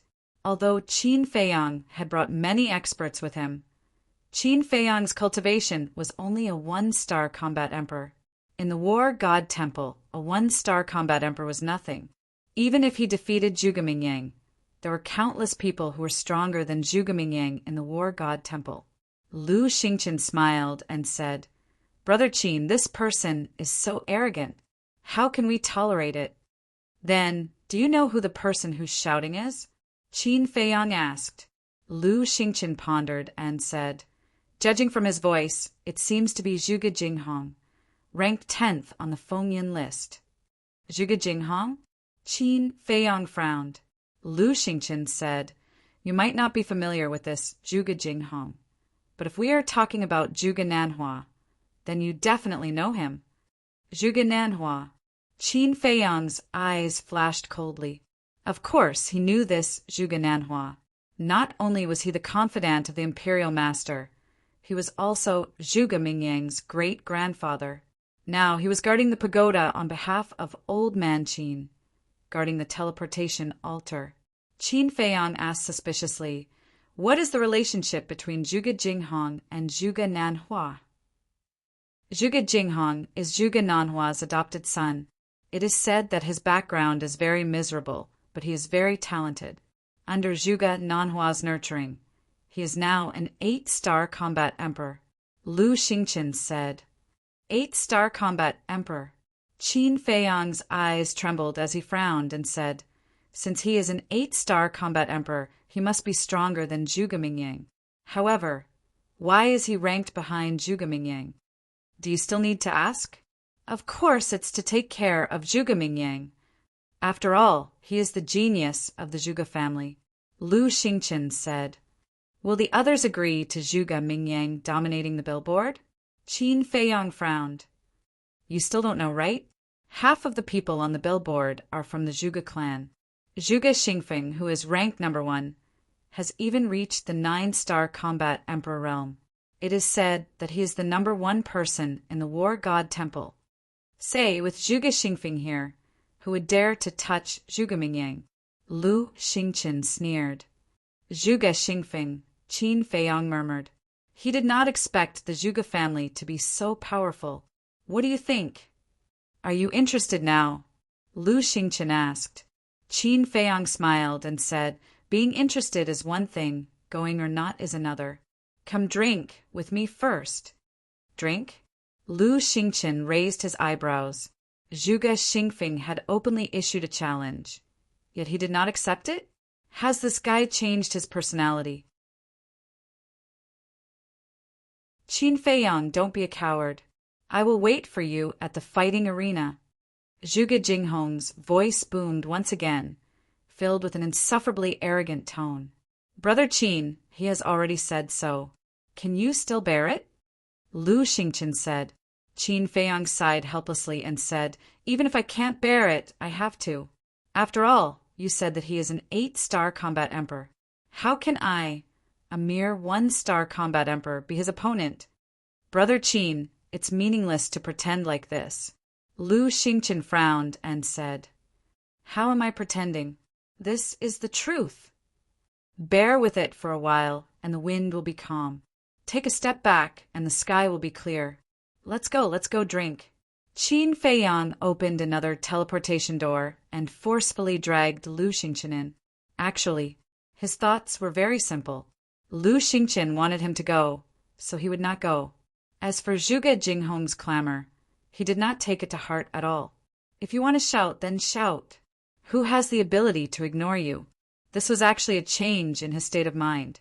If it was in the past, in the face of such aggressive clamor, he would definitely not let it go. But now, he already had an indifferent attitude, because in his eyes his current opponents were the imperial tutor, the Emperor Mu Tianyang, the chief pagoda master, the supreme rulers. To put it in an arrogant way, now only these people could enter his eyes and make him treat them seriously. He left just like that? What the hell is this?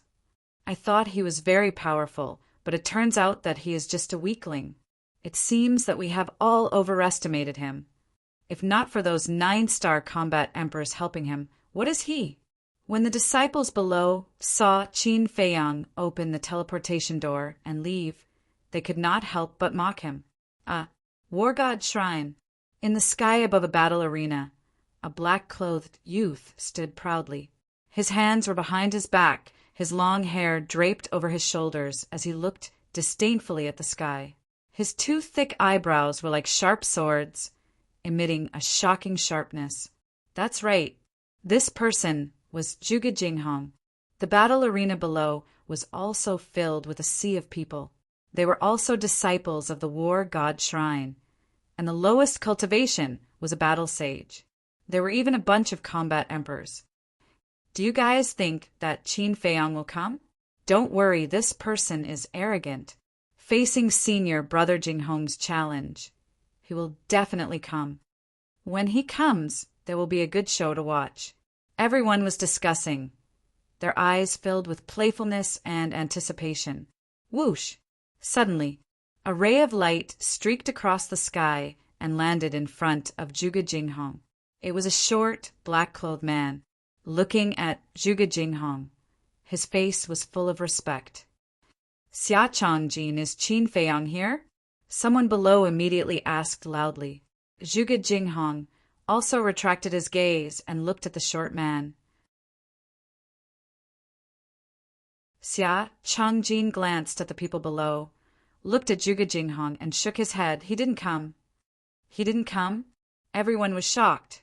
This was really out of his expectations. Why didn't he come? Is he looking down on me? Zhuge Jinghong's face darkened as he asked. He is just a 1-star combat emperor. How dare he look down on you, senior brother Jinghong? Xia Changjin smiled disdainfully and said, he He knows that he is not your opponent, so he doesn't dare to accept the challenge. Haha, he knows his own limits. Zhuge Jinghong smiled proudly and asked, "Then where is he now?" Xia Changjin said, "He went to the Fragrant Moon brothel with Lu Xingchen. I think they went to drink." "What a good-for-nothing!" Zhuge Jinghong sneered, and the disdain on his face became even stronger. He said, "Does he think that he can escape this calamity by going to the Fragrant Moon brothel? Get me a brush and ink." Xia Changjin hurriedly took out a brush, ink, paper, and inkstone and placed them in the air.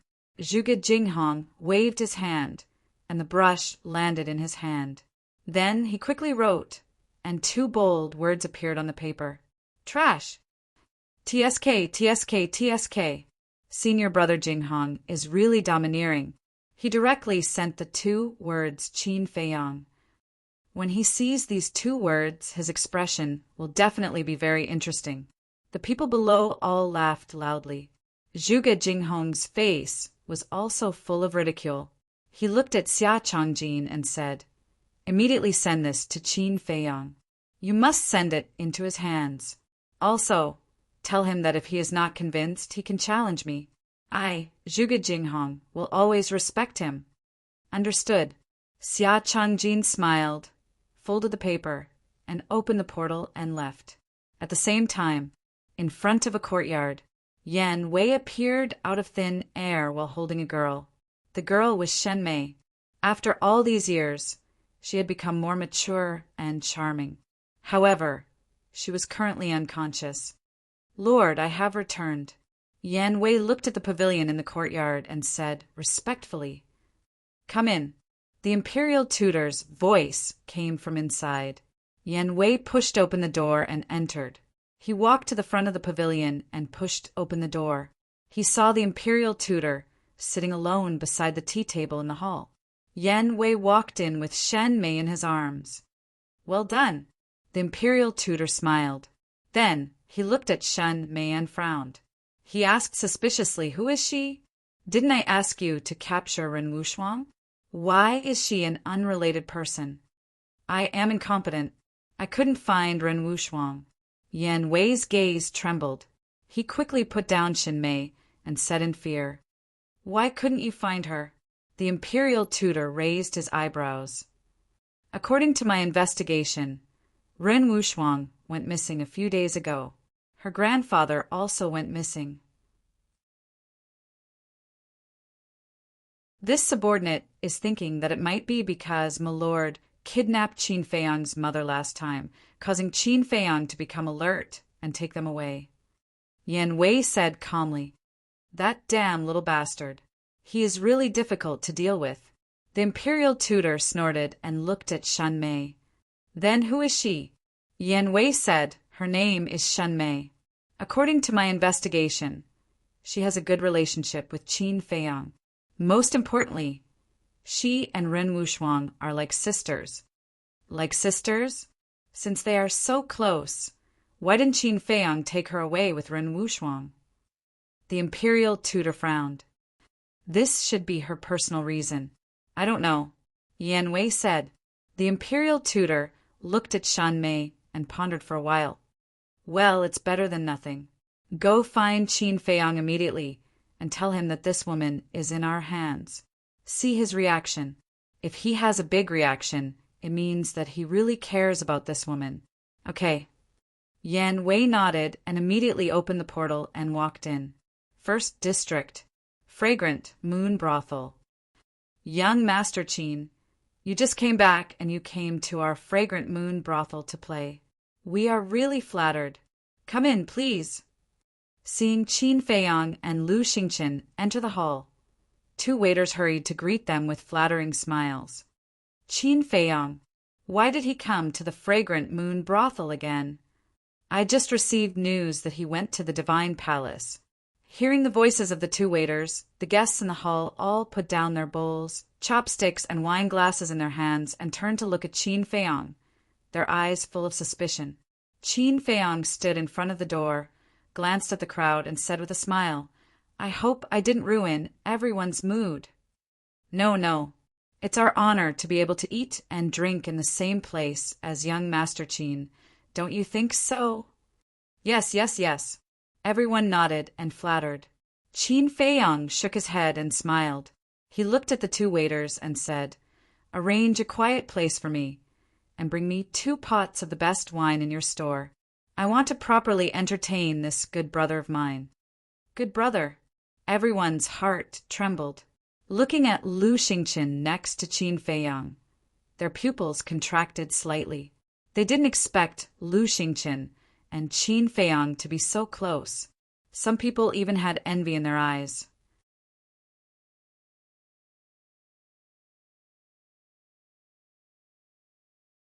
Chapter 1299. A quiet place can only be the private rooms upstairs. I will arrange one for the 2 young masters. A waiter smiled. Qin Feiyang hurriedly waved his hand and said, "No, no, we'll just sit in the hall. It's a little quiet." The 2 waiters looked at each other. Although the cost of the private room was higher than that of the hall, was Qin Feiyang a person short of money? Obviously not. Then why did he have to sit in the hall? But the 2 didn't dare to ask.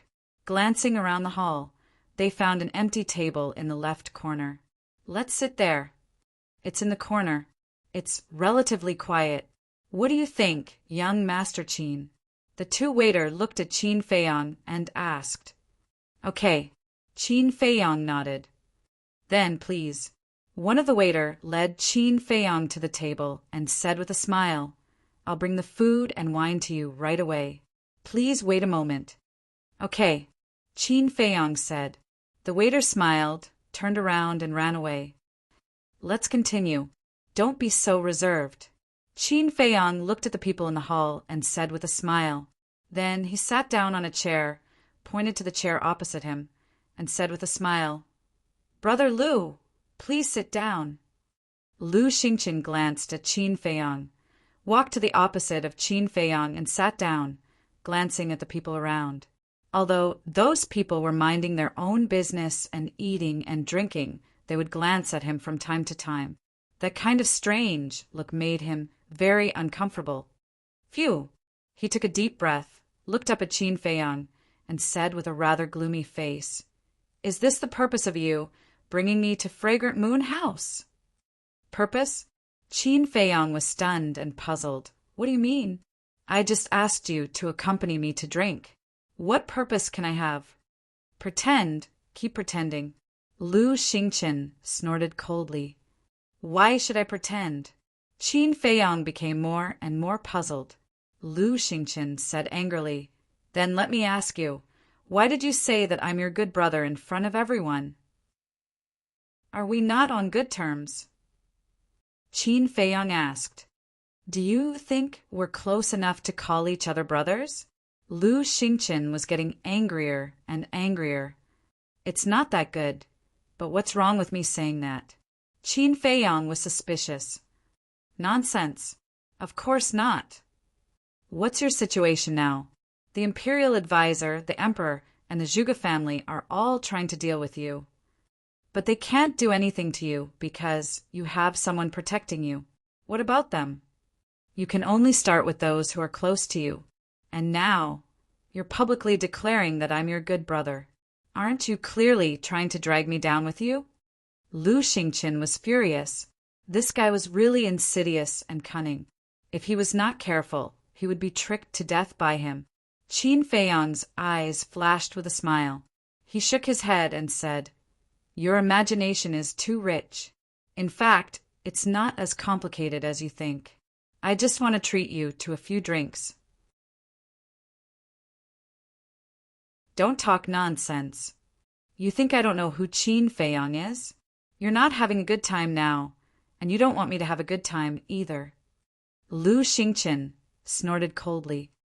"Young masters, the dishes are here."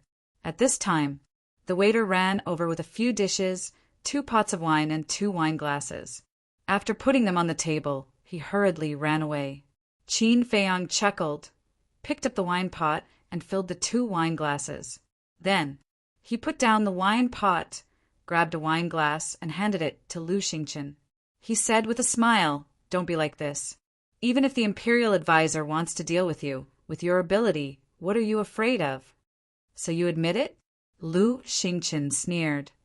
If you insist on thinking like this, then wouldn't it be the same if I didn't admit it? Qin Feiyang said. Phew. Lu Xingqian let out a long breath, took the wine glass, and said, This time you're better. I admit defeat. Look at what you're saying. It's as if I've taken advantage of you. Qin Feiyang shook his head and smiled helplessly. He picked up the wine glass on the table and said, How about this? If you really can't let it go, then I'll solemnly apologize to you and punish myself with 3 cups. After that, he raised his head and drank it all. Lu Xingqian rolled his eyes. He held the wine glass to the tip of his nose and sniffed it. He was about to drink it, but at this moment, a cold shout sounded at the entrance. Where is Qin Feiyang? He saw a short man in black standing at the entrance, arrogantly scanning the hall. It was Xia Changjin. Lu Xingqian frowned. He put down the wine glass and turned his head. When he saw Xia Changjin, his eyes immediately became playful. Qin Feiyang and the other guests in the hall also looked at Xia Changjin with a trace of suspicion in their eyes. Young master, what brings you here? A waiter ran in front of Xia Changjin and asked. Xia Changjin said proudly, I'm Xia Changjin, a disciple of the War God Temple. I'm here to find Qin Feiyang. Where is he? A disciple of the War God Temple. The waiter's pupils shrank. His expression immediately became respectful. He pointed at the corner where Qin Feiyang was and said, Young Master Qin is there. Xia Changjin looked at Qin Feiyang with a trace of disdain in his eyes. Then he strode towards Qin Feiyang. Why is a disciple of the War God Temple looking for Qin Feiyang? Everyone muttered in their hearts. As for Qin Feiyang, when he heard that this person was from the War God Temple, he immediately looked away. He poured himself a glass of wine and leisurely savored it.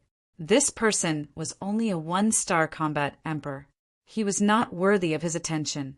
Xia Changjin walked in front of Qin Feiyang. When he saw Qin Feiyang's calm and leisurely appearance, the disdain on his face became even stronger. Is he really so calm that he doesn't dare to accept the challenge? He took out the folded paper from his bosom and slapped it on the table. He sneered, This is a big gift from senior brother Zhuge Jinghong. Qin Feiyang suddenly smiled. He looked at Lu Xingqian and said, I was wondering who it was. Turns out it's just a lackey who ran away. Lu Xingqian also laughed.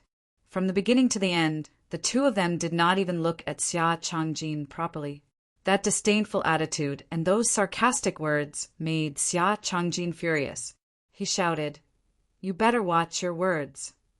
Qin Feiyang still ignored him.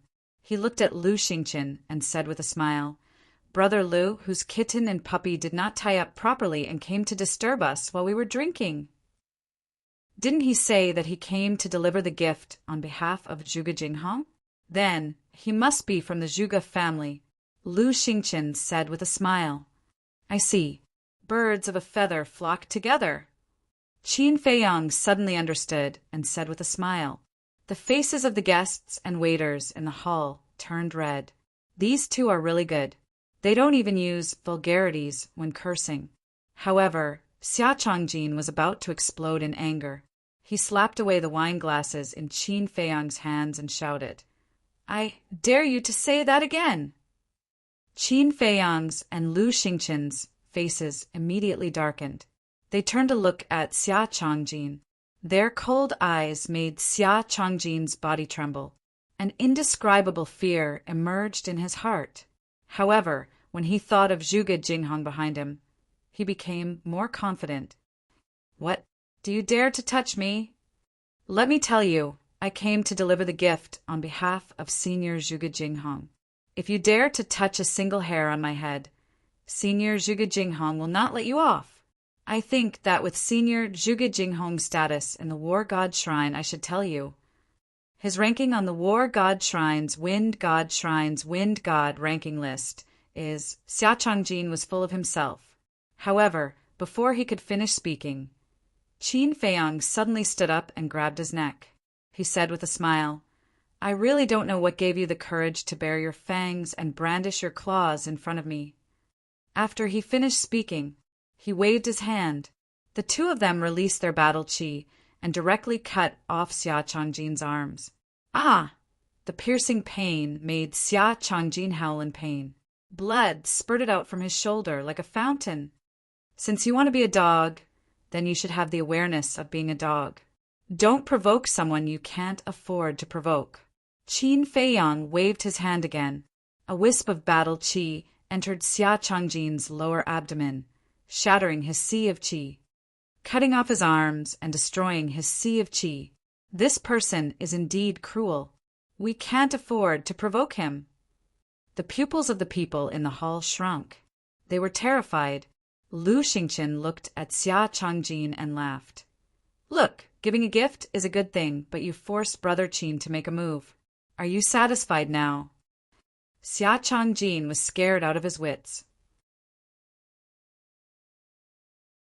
Qin Feiyang smiled faintly and released his 5 fingers.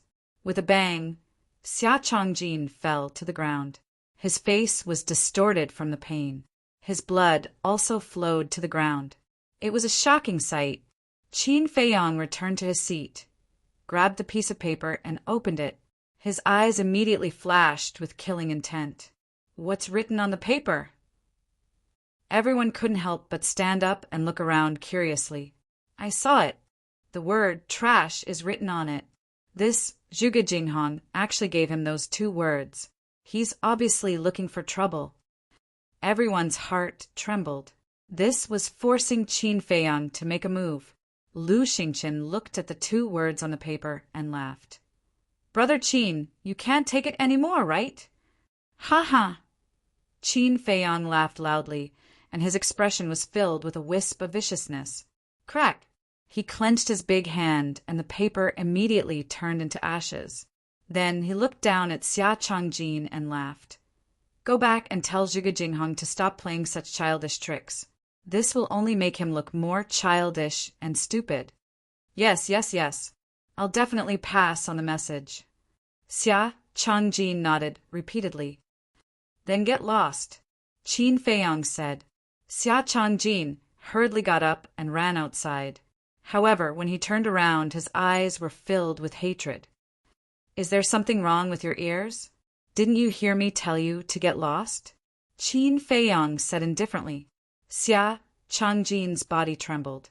He turned to look at Qin Feiyang and said, Aren't I going to leave immediately? Lu Xingqian laughed. Looks like you didn't understand Brother Qin's meaning. He told you to get lost, not walk. Get lost? Xia Changjin was stunned. After all, he was a disciple of the Temple of War. If he was told to get lost in front of everyone, how could he face others in the future? I've changed my mind. Don't you like being a dog? Now crawl out. While crawling, you have to bark like a dog.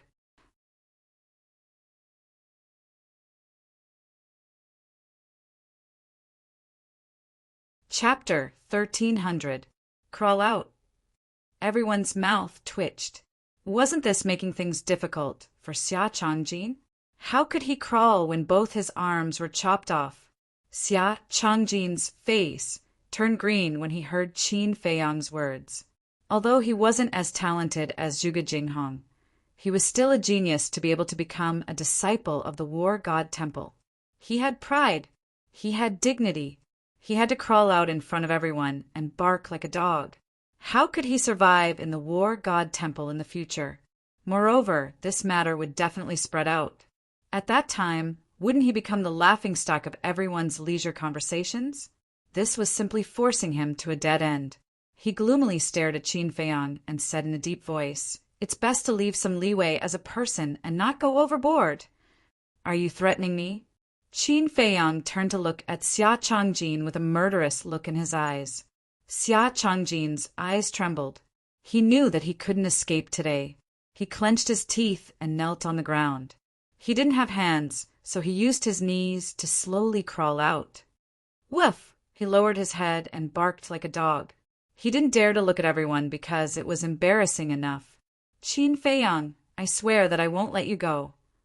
Although his head was lowered, he could clearly feel that everyone was looking at him with mocking eyes. This made him go crazy. His heart was filled with humiliation. He swore in his heart that he wouldn't let this matter go. At this moment, outside the door, a middle-aged man in black stood quietly and looked at Xia Changjin expressionlessly.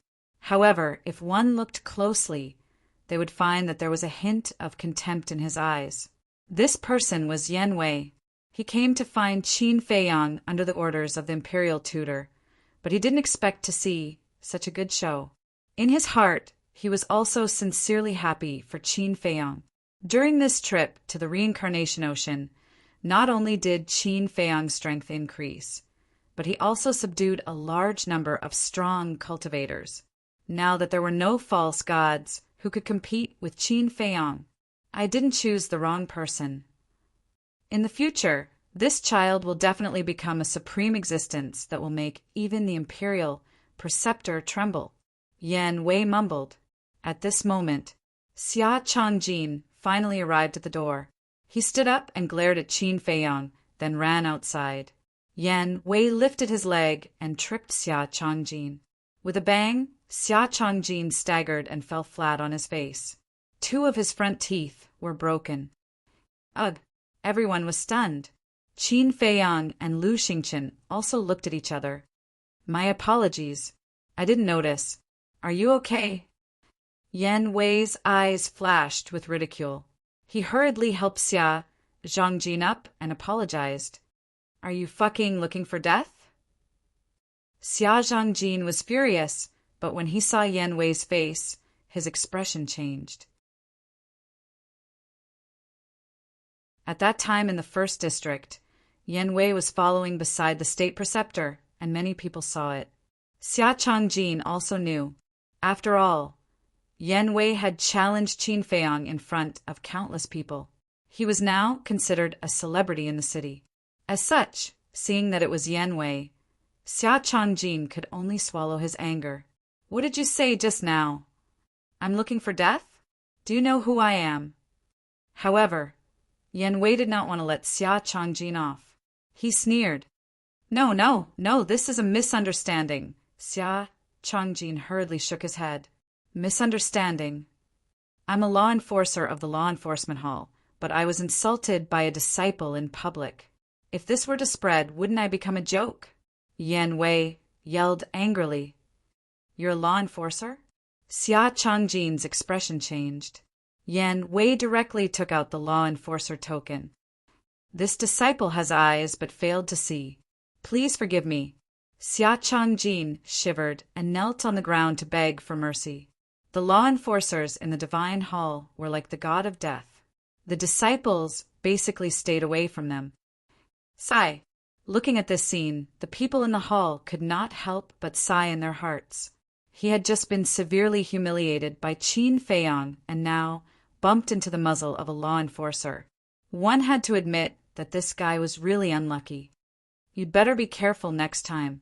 Yan Wei snorted coldly and said expressionlessly, Get lost! Yes. Xia Changjin hurriedly got up. I'm asking you to get lost. Yan Wei yelled and raised his hand to slap Xia Changjin's face. Ah! With a scream, Xia Changjin immediately flew out and smashed into the street below. I'll get lost immediately. However, he did not dare to complain at all. He hurriedly curled up into a ball and rolled on the street like a rubber ball. What's going on? Is there something wrong with this guy's brain? Why is he rolling on the ground? Those who did not know what was going on could not help but be dumbfounded when they saw the scene. Yan Wei smiled disdainfully. He tidied his clothes and turned to enter the fragrant moon house. Welcome, my lord. A few waiters went up to greet him respectfully. Yan Wei said coldly, I'm looking for Qin Feiyang. You can go back to your work. He's looking for Qin Feiyang again? When everyone heard this, they could not help but turn to look at Qin Feiyang. This guy was really a jinx. As soon as he came back, he caused a storm in the city. It was difficult to calm down. Law enforcer! Lu Xingqian looked at Yan Wei and his eyes flashed slightly. Then he looked at Qin Feiyang and said telepathically, "Why is he looking for you?" He did not know that this law enforcer was Yan Wei. It's definitely not something good. Qin Feiyang snorted coldly. Yan Wei strode to the table and glanced at Lu Xingqian. Then he looked at Qin Feiyang and said, "Is it convenient for you to talk?" Qin Feiyang said indifferently, "If you have anything to say, just say it. After you're done, get lost. Don't hinder us from drinking." Everyone was stunned. He dared to be so arrogant in front of a law enforcer, as expected of Qin Feiyang. Yan Wei's eyes surged with a cold light. He did not hide it. "Say it. Do you want to crawl out like Xia Changjin?" Qin Feiyang said impatiently. "Kid, don't be too arrogant." Yan Wei smiled coldly, leaned in front of Qin Feiyang and whispered, "Do you know Xin Mei? She's in our hands now." He did not transmit his voice, but his voice was very soft. Only Qin Feiyang and Lu Xingqian could hear it. What? Qin Feiyang's expression changed. Lu Xingqian clenched his fists. "If you want to save her, you should know what to do." Yan Wei chuckled, got up, and left. Qin Feiyang said, "Go back and tell the state preceptor that if he dares to hurt her, I will make him regret it for the rest of his life." "You'd better pray for yourself," Yan Wei said with a smile without turning his head. "This guy is too good at acting." Qin Feiyang laughed and transmitted his voice. "If the state preceptor really wants to take you as his confidant, he should use the blood soul technique to control you. But you don't have to worry. I have a way to remove the blood soul technique. Now I will help you remove the slave seal." Then, with a thought, the slave seal in Yan Wei's soul directly dissipated. When he first met Yan Wei in the Black Dragon Glacier, Qin Feiyang used the slave seal to control him. And with the slave seal, the state preceptor's blood soul technique could not succeed. So, he had to remove the slave seal first. As for whether Yan Wei would betray him after the slave seal was removed, he was not worried at all. Because after all these years of getting along, Yan Wei was already dead set on him. "Then I'll go first." Yan Wei transmitted his voice. "Well, be careful. By the way, the blood soul technique can only control the power of the bloodline. It can't peek into one's thoughts. You don't have to worry too much." Qin Feiyang secretly warned. "Okay," Yan Wei secretly replied. After Yan Wei left the fragrant moon brothel, Qin Feiyang's eyes flashed slightly. He looked at Lu Xingqian and transmitted his voice. "You guessed right, that old thing has begun to make a move on the people around me. I don't care so much. This matter started because of you.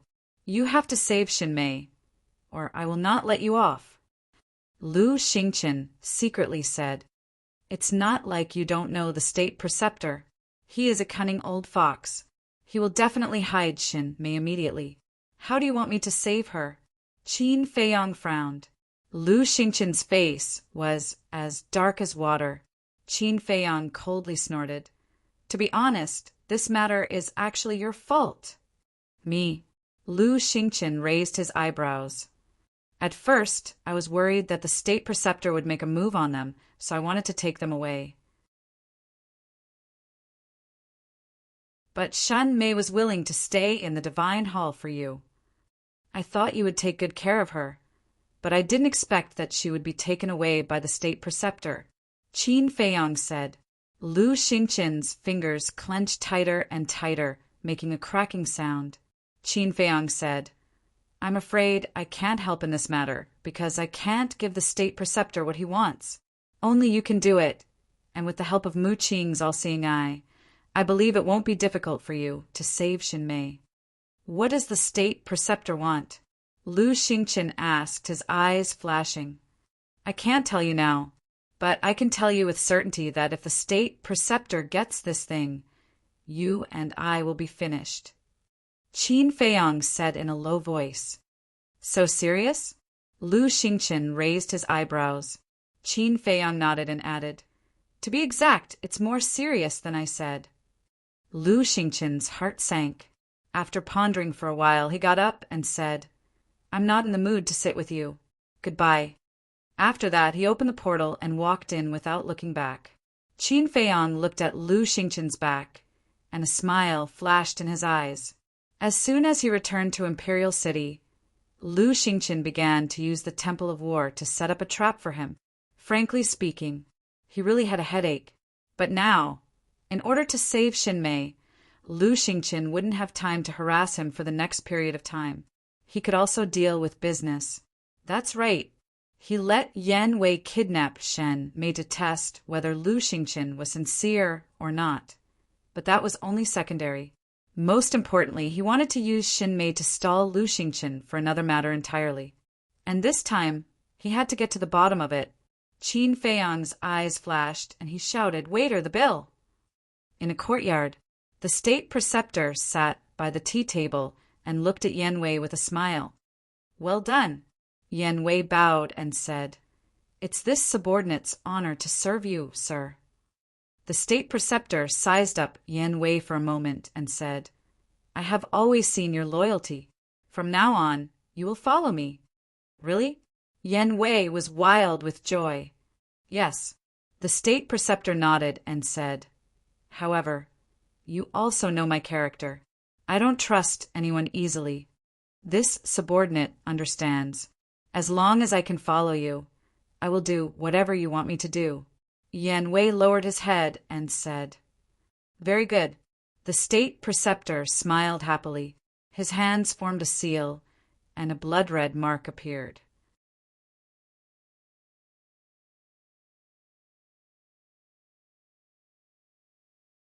Chapter 1301. This is the Blood Soul spell. It can control your bloodline power. Once controlled by the Blood Soul spell, you will be my servant for life. The Grand Preceptor said. Sure enough, Qin Feiyang was right. Yan Wei's heart skipped a beat as he bowed and said, "This subordinate is willing to be controlled by the Blood Soul spell." Very good. The Grand Preceptor laughed and waved his hand. The mark turned into a stream of light and entered Yan Wei's body. After the Blood Soul spell was completed, Yan Wei cupped his hands and said, "My lord, what's the next step?" "Wait. Since Qin Feiyang cares so much about Xinmei, he will definitely come to me personally." The Grand Preceptor sneered. "What if he doesn't come?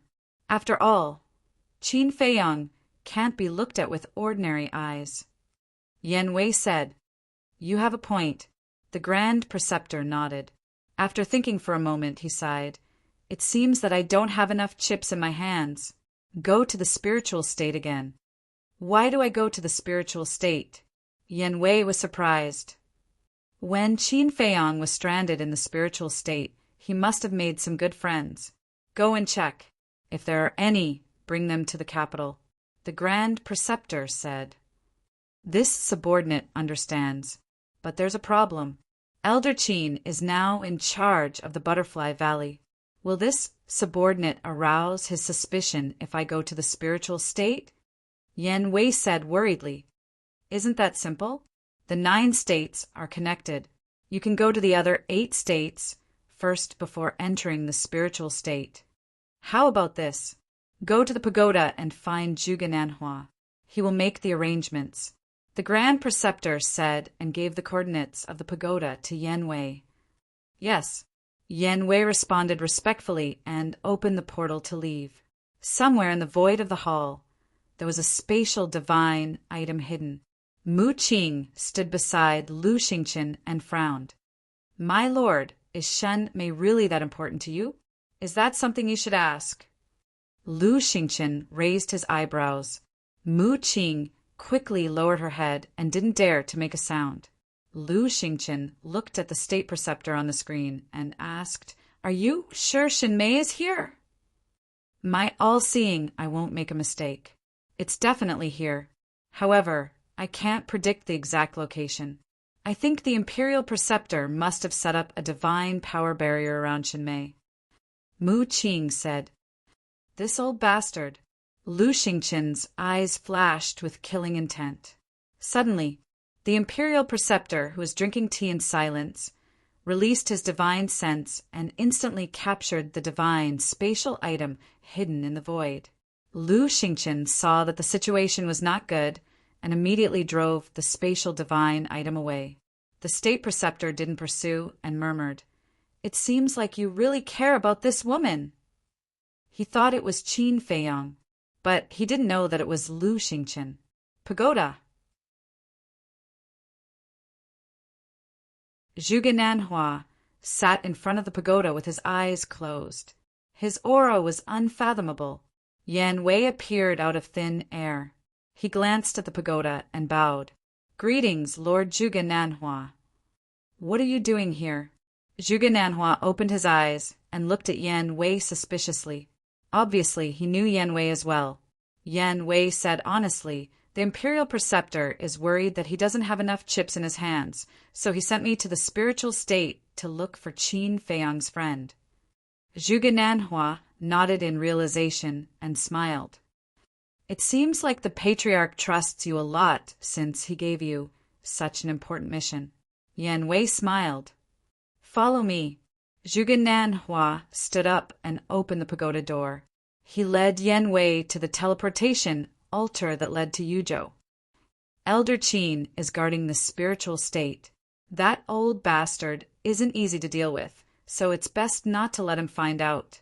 Go to Yuzhou first, then to spiritual state. When you return, come back from Yuzhou," Zhuge Nanhua said. "Understood." Yan Wei nodded and activated the teleportation altar. Soon, they arrived in the sky above a valley in Yuzhou. In the valley, a white-haired old man was guarding it. "Who is it?" Seeing Yan Wei appear, the white-haired old man immediately shouted. Yan Wei said, "I'm an enforcer of the Law Enforcement Hall of the Imperial Capital." "Enforcer." The white-haired old man's expression changed. He quickly bowed and said, "Greetings, sir.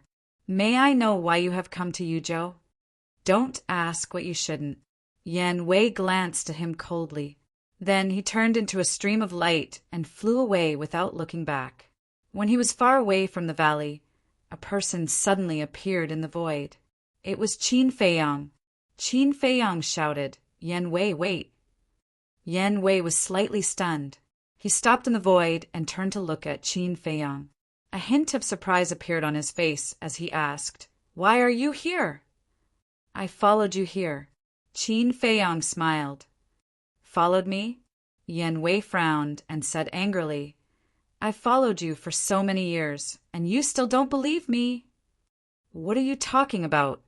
"I have something to do and need to go to the Forgotten Continent.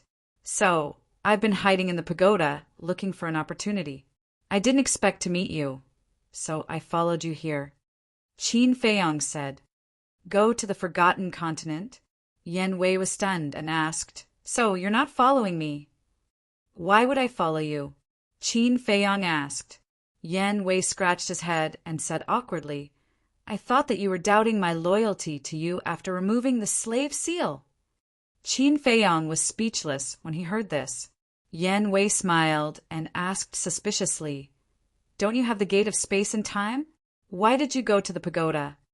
"The gate of space and time is in the hands of Fatso," Qin Feiyang said. Yan Wei said, "Then why are you going to the Forgotten Continent now?" "To find the Mu clan's nest and understand the Mu clan's true strength," Qin Feiyang said. This was his purpose. "Understood. You're preparing for a rainy day. However, we couldn't find the Mu clan's nest after investigating for so long. This time, you might not be able to find it." Yan Wei said, "Don't worry, I'm confident this time." Qin Feiyang smiled. "That's good. Oh, right, you heard my conversation with Zhuge Nanhua just now. What do you think I should do?" Yan Wei asked. Qin Feiyang smiled and said, "Now that you've gained the trust of the Imperial Tutor, it doesn't matter what you do." "It doesn't matter what I do," Yan Wei murmured and suddenly smiled and nodded. "Understood, then I'll go." "Wait, Don't let Lu Xingqian save Shenmei too easily. Because once he saves Shenmei, he'll immediately think of me. I don't want him and Mu Qing to go to the Forgotten Continent to mess things up. Qin Feiyang said. Okay. Yan Wei nodded. Then go. Qin Feiyang smiled and said, The Mu clan has more than one false god. You have to be careful. Yan Wei exhorted before turning around and leaving. After watching Yan Wei leave, Qin Feiyang opened the portal and directly descended on the Butterfly Valley. I was wondering why I kept sneezing today, so it's because we have a distinguished guest. A hoarse voice suddenly sounded in the Butterfly Valley. Qin Feiyang looked in the direction of the voice and saw Old Man Qin sitting alone by the lake, fishing with a fishing rod. It seems that Old Man Qin is living a good life after coming to the spiritual state. Qin Feiyang stepped forward and landed beside Old Man Qin with a smile. Isn't this all thanks to you? But to be honest, this old man really likes this kind of carefree life. Old Man Qin chuckled.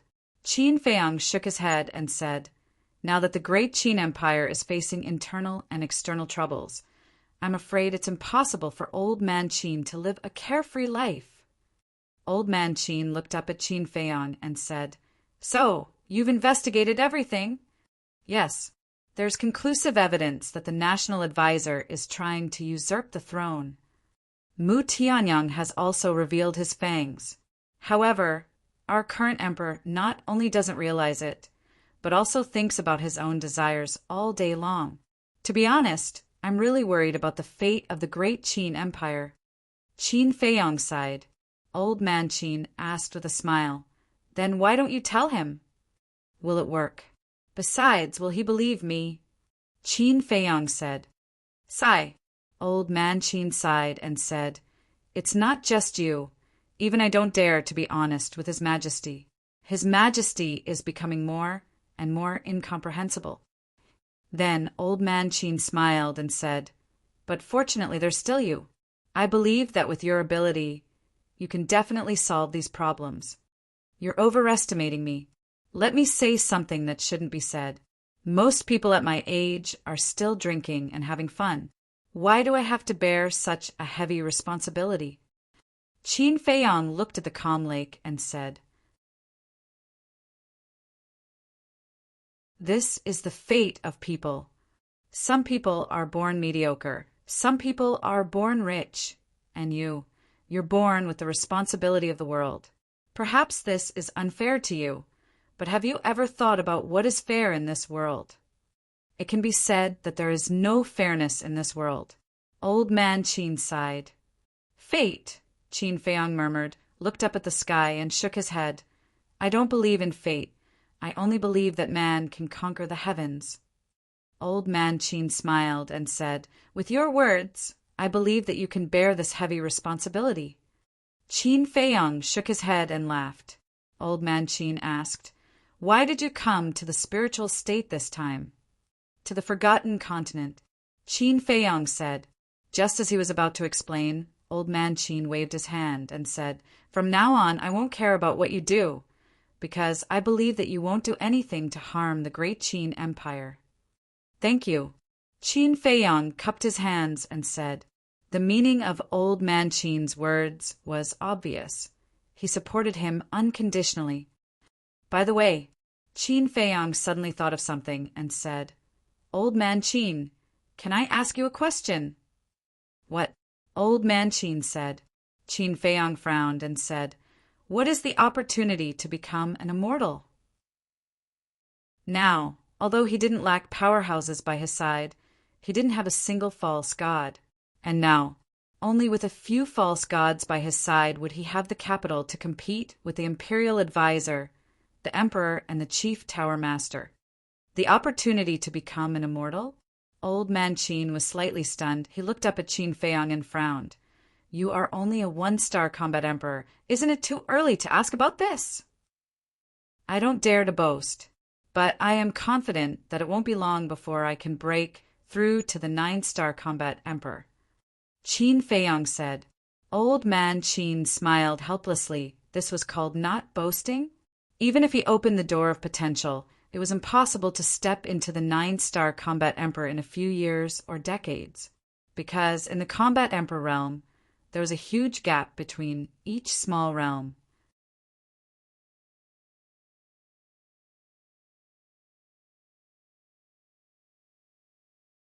Chapter 1302.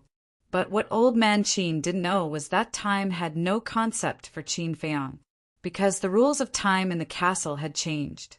10 days had passed inside, but only 1 day had passed outside. However, Qin Feiyang couldn't tell anyone else about the changes in the castle. "Just tell me." Qin Feiyang smiled and said with a pleading tone, "You little brat." Old Man Qin shook his head helplessly and said, "I can tell you, but I hope you don't bite off more than you can chew." Qin Feiyang was overjoyed and quickly nodded. Old Man Qin said, "The opportunity to become a god is only 12 words." 12 words?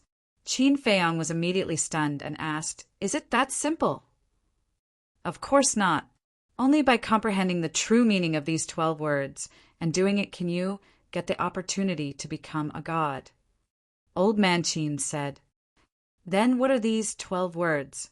Qin Feiyang asked. "Don't forget your original intention. Don't forget your original heart. Only then can you achieve results." Old Man Qin said word by word, sonorous and powerful. Boom! Qin Feiyang was like a bolt from the blue, his head rumbling. Old Man Qin's words were exactly the same as what Uncle Yuan said last time. In other words, when Uncle Yuan appeared last time, he had already told him the opportunity to become a god, but he didn't comprehend it. In other words, Uncle Yuan's appearance last time might be to tell him the opportunity to become a god. What do these 12 words mean? Qin Feiyang asked. You need to comprehend it yourself. Others won't help you at all. Old Man Qin said. Phew! Qin Feiyang took a deep breath and bowed. Thank you for your guidance, Old Man Qin. Go ahead, do what you want to do. Old Man Qin waved his hand and smiled. Qin Feiyang nodded, turned around and soared into the sky. While thinking, he flew toward the teleportation altar. Didn't forget his original intention mean that he shouldn't forget why he first stepped on the path of cultivation. And didn't forget his original heart mean that he shouldn't forget his true thoughts in the depths of his heart? According to the literal meaning, it should be so. But was it really that simple? If it was really that simple, then why were there so few people in this world who had successfully stepped into the war god realm? Very soon, he entered the secret room and arrived in front of the teleportation altar. It seems that with my current cultivation, I still can't understand the true meaning of this sentence. However, we can tell Wang Yangfeng and the others first. Qin Feiyang muttered as he took out the image crystal. Wang. A short while later, Fatso's phantom appeared. Fatso looked at the secret room behind Qin Feiyang and asked suspiciously, Boss, where are you? Butterfly Valley. Are Elder Wang and the others around? Qin Feiyang asked. They split up and went to Pan County and Yen County to gather information. I'm about to sneak into the inner palace to take a look. What are you doing in Butterfly Valley? Fatso asked suspiciously. Qin Feiyang said, I'm going to the Forgotten Continent. Before I go, I have 2 things to tell you. Forgotten Continent? Fatso was taken aback and said, Go ahead. First, when Wang Yangfeng and the others come back, you tell them this sentence. Don't forget your original intention. Don't forget your original heart. Only then can you achieve success. These 12 words, Elder Qin told me just now, are the opportunity to become a war god. Second, after finding out the whereabouts of Lin Yi and the Mermaid Princess, you all return to the Bright Sky Palace immediately. If anyone asks, just say that I'm in seclusion and won't see anyone. Qin Feiyang said. The opportunity to become a war god. Fatso's body trembled, and his eyes were filled with disbelief. When Uncle Yuan said the sentence, he was also present. At that time, He even pondered the meaning of this sentence. But he didn't expect it to be the opportunity to become a war god. Remember, especially Lu Xingqian, you must not let him know that I went to the Forgotten Continent. Qin Feiyang said. No problem. Fatso nodded, but then frowned and thought, Lu Xingqian is easy to deal with, but Mu Qing has omniscient eye. How can it be hidden? If there is nothing important, will he use omniscient eye to spy on my whereabouts for no reason? Qin Feiyang rolled his eyes at him. That's true. Fatso nodded thoughtfully. Suddenly, he seemed to have thought of something. He said, there is a problem that Fat Lord has never been able to figure out. What's the problem? Qin Feiyang was suspicious. Back then, your mother said that the former emperor branded the word prisoner on the foreheads of the state preceptor and Zhuge Shinfeng. And this word prisoner can never be erased. But why didn't I see the word prisoner on the state preceptor's forehead? Is it a makeover? But your mother seems to have said that even a makeover won't work. Fatso said, I have also thought about this problem. I think he should be wearing a human skin mask. Qin Feiyang said, human skin mask? Fatso's eyes suddenly became playful. He chuckled and said, say, if one day we tear off the mask on his face in front of everyone, how surprised will people be? Qin Feiyang shook his head in amusement and said, don't forget what I told you just now. Don't worry, Fat Lord will hold them back.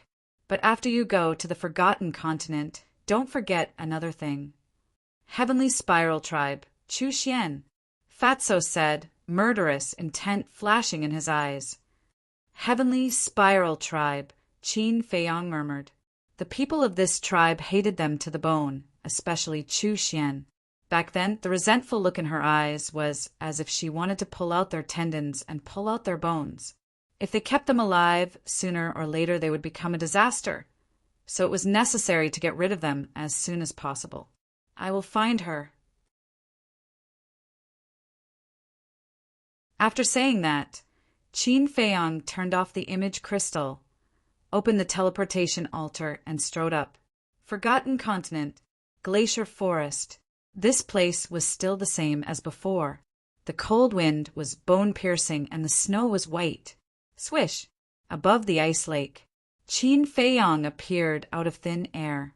Glancing around, he was about to leave, but suddenly, he faintly felt a wisp of dragon's aura under the ice lake. What's going on? Isn't this where the snow python stays? Qin Feiyang had a suspicious look on his face as he silently entered the ice lake. Get out! But at this time, a cold shout with a bone-piercing, murderous intent suddenly exploded in Qin Feiyang's mind. Qin Feiyang quivered and hurriedly turned around and ran out of the ice lake, because the owner of this voice was the snow python. Senior, Junior did not mean to disturb. Please forgive me. Looking at the ice lake, Qin Feiyang cupped his hands and said a few words. He then flew away without looking back. What a joke! This snow python was a true god of war. Even the state preceptor could not resist it, let alone him. So, it was better to stay away from her. But what was with that dragon's aura? Could it be that a baby dragon was born under the ice lake? Dragon, Qin Feiyang's eyes flickered. The dragon's aura at the bottom of the ice lake reminded him of the little white dragon in the main tower. He did not know where the little white dragon was hiding. Looks like I have to talk to Li Yan, because only Li Yan could find the little white dragon. This is the Forgotten Continent. But suddenly, a voice full of curiosity entered Qin Feiyang's ears. Qin Feiyang was stunned. He stopped in the air and turned his head to look. His body suddenly stiffened. He saw a young man with dark skin and bare upper body standing above the ice lake, curiously looking around. Who else could it be but Lu Zhang? Little cousin, long time no see, did you miss me? Lu Zhang also looked at Qin Feiyang and grinned, revealing a mouthful of white teeth. Qin Feiyang rolled his eyes. Whoosh! Lu Zhang cut across the sky and rushed in front of Qin Feiyang. he said unhappily. You are too mean. We're brothers who have been through thick and thin. Why didn't you call me when you came to the forgotten continent? Wait. Qin Feiyang hurriedly waved his hand and frowned. Aren't you in the imperial capital? Yes, I am in the imperial capital. Lu Zheng nodded. Then why are you here? Qin Feiyang was puzzled. From the imperial capital to the spiritual state, one had to pass through the pagoda, and the pagoda was guarded by Zhuge Nanhua. How did Lu Zheng come? Also, why didn't Elder Qin stop him? Lu Zheng touched his chin and laughed. About this question, I can only say that I am too handsome. Zhuge Nanhua and Elder Qin are charmed by me. Qin Feiyang's face darkened and his veins bulged. He really wanted to slap him. What do you want to do? Don't forget, I am your cousin. The eldest brother is the father. If you dare to touch me, you will be struck by lightning. Lu Zheng crossed his arms in front of his chest and looked at him warily, like a frightened little girl. Qin Feiyang looked at the sky and was speechless. He really didn't want to stay with this outrageous cousin, but he was helpless. This outrageous cousin was clearly going to pester him to the end. Actually, Lu Zheng's face suddenly became serious. Qin Feiyang was stunned and asked, Actually what? It was Elder Qin who helped me, Lu Zheng said. Qin Feiyang was surprised. In the past, he didn't know about the state preceptor's conspiracy, so Elder Qin didn't like our Lu family very much. But now he has already sided with us. Speaking of which, this is still to your credit, Lu Zheng said with a smile. I see, Qin Feiyang murmured. Lu Zheng asked, By the way, where is Aunt? Mother. She's missing again. Qin Feiyang sighed. What the hell? Lu Zheng's face froze, and he said, She's not in your castle. Qin Feiyang shook his head. What are you doing? It wasn't easy to save Aunt. How can you abandon her? Lu Zheng said angrily. Who said that I abandoned Mother? Let me tell you, no one in this world cares about Mother more than I do. Qin Feiyang shouted. Lu Zheng also realized that he had said something wrong. With a trace of apology on his face, he asked, Then what's going on? Qin Feiyang briefly told him about the situation when his mother left. Alas, Aunt, why did you do this? After hearing this, Lu Zheng couldn't help but let out a long sigh. Qin Feiyang was stunned. He grabbed Lu Zheng's clothes and said anxiously, From what you said, do you know where Mother went? How would I know? Lu Zheng rolled his eyes at him and sighed. I'm just lamenting that Aunt's life has been too difficult. She should stop and have a good rest. A trace of disappointment crept into Qin Feiyang's eyes. He let go of Lu Zheng's clothes and nodded. Yes, if Mother could stay by my side with peace of mind, I wouldn't have so many worries. Only with worries can there be pressure. Only with pressure can there be motivation. Work hard, young man.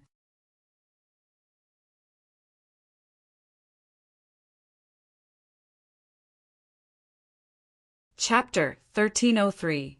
Qin Feiyang rolled his eyes at Lu Zheng. He was not young anymore. Was it appropriate to call him a young man? You can only stay in the forgotten continent for half a month. If you do not report to me after half a month, I will personally come to find you. But at that time, you will have to pay a heavy price. Suddenly, the snow python's cold voice came from the ice lake. What? Qin Feiyang's face changed, and he hurriedly said, Senior, it was not like this before. You also did not brazenly bring people here before. The snow python said. Qin Feiyang's body stiffened. He hurriedly pointed at Lu Zheng and shouted, I don't know him at all. He jumped out by himself. What? You don't know me? Your words make me very angry. Lu Zheng glared at him. Qin Feiyang glanced at him indifferently and looked at the ice lake, saying, Senior, I really don't know him. You can do whatever you want. Even if you kill him, I have no objections. Bastard! You will be punished by the heavens sooner or later, Lu Zheng angrily roared. TSK. Qin Feiyang looked at Lu Zheng with disdain, and then looked at the ice lake, saying, Senior, half a month is too short. Can you give me a few more days? However, no matter what he said, the snow python did not respond to him. It's all your fault. Qin Feiyang glared at Lu Zheng angrily. It's none of my business. Lu Zheng coldly snorted. Qin Feiyang rubbed his head, turned into a stream of light, and flew away. Half a month had passed in the blink of an eye. He had to speed up. Wait for me. Lu Zheng hurriedly caught up and asked in a low voice, Who was the woman who spoke just now? You seem to be very scared? Nonsense. Even the state preceptor could not fight back in front of her. Do you think I'm not scared? Qin Feiyang said in a deep voice. What? Then wouldn't she be? Lu Zheng was dumbfounded and full of shock. As long as you understand. Qin Feiyang said. TSK, TSK, TSK.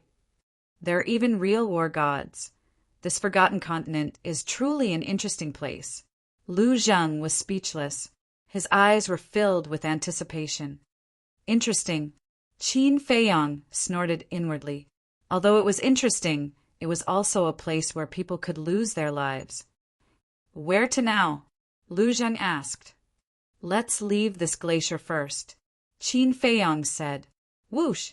The two of them streaked across the sky like lightning and soon flew out of the glacier forest, arriving in the sky above a desolate tribe. Lu Zheng scanned the tribe and asked suspiciously, Why is there no one here? Dead, Qin Feiyang said. The tribes in the first and second regions had all been massacred by the mysterious madam. It would be strange if there were people. He waved his hand, and a group of ferocious beasts appeared. There were at least 80 or 90 of them. They were all 9-star emperor beasts, including the seahorse and the seal. Qin Feiyang said, I want to find a tribe. Seahorse and seal. Take a pair each and split up to look. What tribe? Is it easy to find? The seahorse and the seal asked. Yes, because there is only one tribe in the first region. In short, as long as you find someone, he must be from that tribe. Qin Feiyang said. Understood. Brothers, let's go. The seahorse and the seal nodded. Then, with a shout, the 89 9-star emperor beasts left in a mighty manner. Cousin, why is there only one tribe in the first region? Lu Zheng asked suspiciously. Let's talk as we walk. Qin Feiyang said. Lu Zheng had just come to the Forgotten Continent, so he would definitely ask endless questions along the way. Therefore, for the sake of peace, it was better to tell him everything about the Forgotten Continent at once. Time passed in the blink of an eye. For hours later, Qin Feiyang brought Lu Zheng to the sky above the ruins of Sky Thunder City. The entire city had long been reduced to ashes. Now it was overgrown with weeds and shrubs, looking extremely desolate. However, the Pill Tower was still standing on the ground, exuding an ancient and mysterious aura. This Pill Tower is not simple. When Lu Zheng saw the Pill Tower, a trace of surprise appeared in his eyes. Qin Feiyang was stunned and asked, What do you mean? Lu Zheng flew over and carefully observed for a moment, saying, According to my speculation, this Pill Tower has a history of at least 10,000 years. But if you look carefully, there is not even a trace of weathering on the surface. If it is just an ordinary stone tower, how can it be? You are right. This Pill Tower is indeed not simple. Back then, when we were fighting here, the entire city was razed to the ground. Only this Pill Tower is intact. Qin Feiyang said. Could it be a divine artifact? Lu Zheng was bewildered. Qin Feiyang said, If it is a divine artifact, even if it has not recovered, it should still have divine power. But do you feel divine power? No. Lu Zheng shook his head and walked around the Pill Tower. Then he stood in front of the door and asked, Do you want to go in and take a look? The door was wide open. The inside was full of dust, and the walls were covered with cobwebs. Whatever, Qin Feiyang said. When Lu Zheng heard this, he immediately rushed into the pill tower. In addition to the mess, there were many skeletons inside. Lu Zheng asked, "Were the owners of these skeletons killed by you back then?" "I'm not sure." Qin Feiyang shook his head. The mysterious woman massacred the first area after he left, so the owners of these skeletons should have died in the hands of the mysterious woman.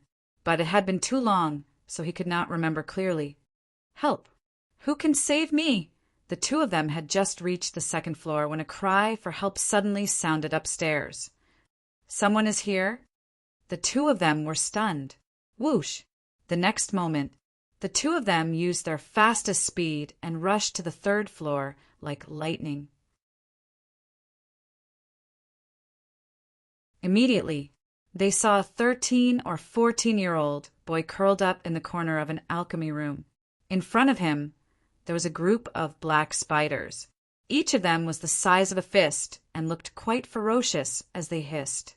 Lu Zheng asked secretly, "He can't be from the Heavenly Spiral tribe, right?" "Most likely," Qin Feiyang mumbled. The boy also noticed Qin Feiyang and Lu Zheng. As if he had grabbed onto a life-saving straw, he immediately shouted, "Big brothers, please save me." Qin Feiyang stepped forward and stomped on the ground. The spiders on the ground were all killed instantly. Flesh and blood splattered everywhere. The boy was dumbfounded. These ferocious creatures that almost killed him were killed by a single stomp. Qin Feiyang waved his hand and the blood mist dissipated. Then he looked at the boy and asked, "What's your name?" The boy stammered. It seemed that he was frightened by Qin Feiyang's methods. Qin Feiyang raised his eyebrows, turned around and said, "Come out with me first." The boy stood up and followed Qin Feiyang and Lu Zheng timidly. They walked up the stairs and went to the first floor. However, when they reached the second floor, the boy suddenly raised his head. His eyes that were originally filled with fear were filled with a shocking, murderous glint. Following that, he took out a dagger from his chinquan bag and stabbed towards Qin Feiyang's back. The boy only had the cultivation of a martial master, while Qin Feiyang was a war emperor. The difference was like heaven and earth. How could the boy succeed? Qin Feiyang stopped and released a wisp of aura. The boy was sent flying and crashed into the stone stairs behind him. Clang! The dagger fell to the ground. The boy spat out a mouthful of blood. His face was pale, but he looked at Qin Feiyang with eyes full of hatred and madness. Qin Feiyang turned to look at the boy and said indifferently, "I saved you. Why aren't you grateful? Instead, you want to assassinate me? Because you deserve to die." The boy roared, "Why do I deserve to die? Do I have a grudge against you?" Qin Feiyang said, "You devil, don't think of getting any useful information from me." The boy sneered, "You have a good backbone, but unfortunately, you found the wrong person. If I'm not wrong, your surname should be Chu, and you're from the Heavenly Spiral tribe. And since you're here, the Heavenly Spiral tribe should be nearby, right?" Qin Feiyang said, "My surname is not Chu, and I don't know what the Heavenly Spiral tribe is." The boy roared, but his expression was full of panic. "He's so young, but he's already so vicious.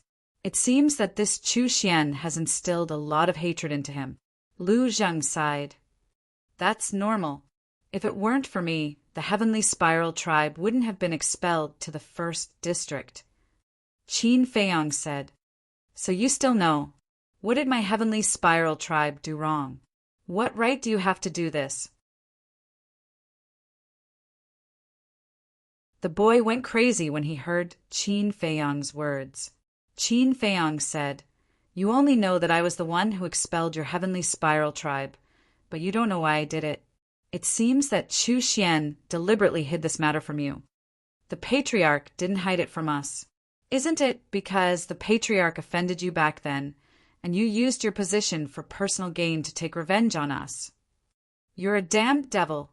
The boy roared hysterically. "Patriarch?" Qin Feiyang was surprised. Chu Xian actually became the patriarch of the Heavenly Spiral tribe? But thinking about it, Chu Xian's father was already dead, and as a former disciple of the main tower, Chu Xian naturally had the ability to do so. Qin Feiyang glanced at the boy and said indifferently, "Tell me, where is your tribe?" "You'll die a horrible death. Just you wait." The boy smiled ferociously and slammed his head into the stairs.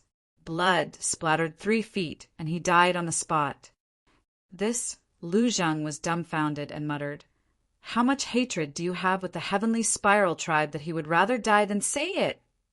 Seeing this scene, Qin Feiyang was even more determined to kill Chu Xian. On one hand, it was for his own sake. Although the Heavenly Spiral tribe wasn't very strong, he always remembered one sentence, and that was not to underestimate anyone. As long as it was an enemy, he had to eliminate them completely. On the other hand, it was because Chu Xian was instilling this hatred in the people of the Heavenly Spiral tribe. For example, this boy was blinded by hatred, and even his nature was distorted. Once such a person became powerful in the future, he would definitely lose his mind. "You want to continue?" Qin Feiyang turned to look at Lu Zhang and asked.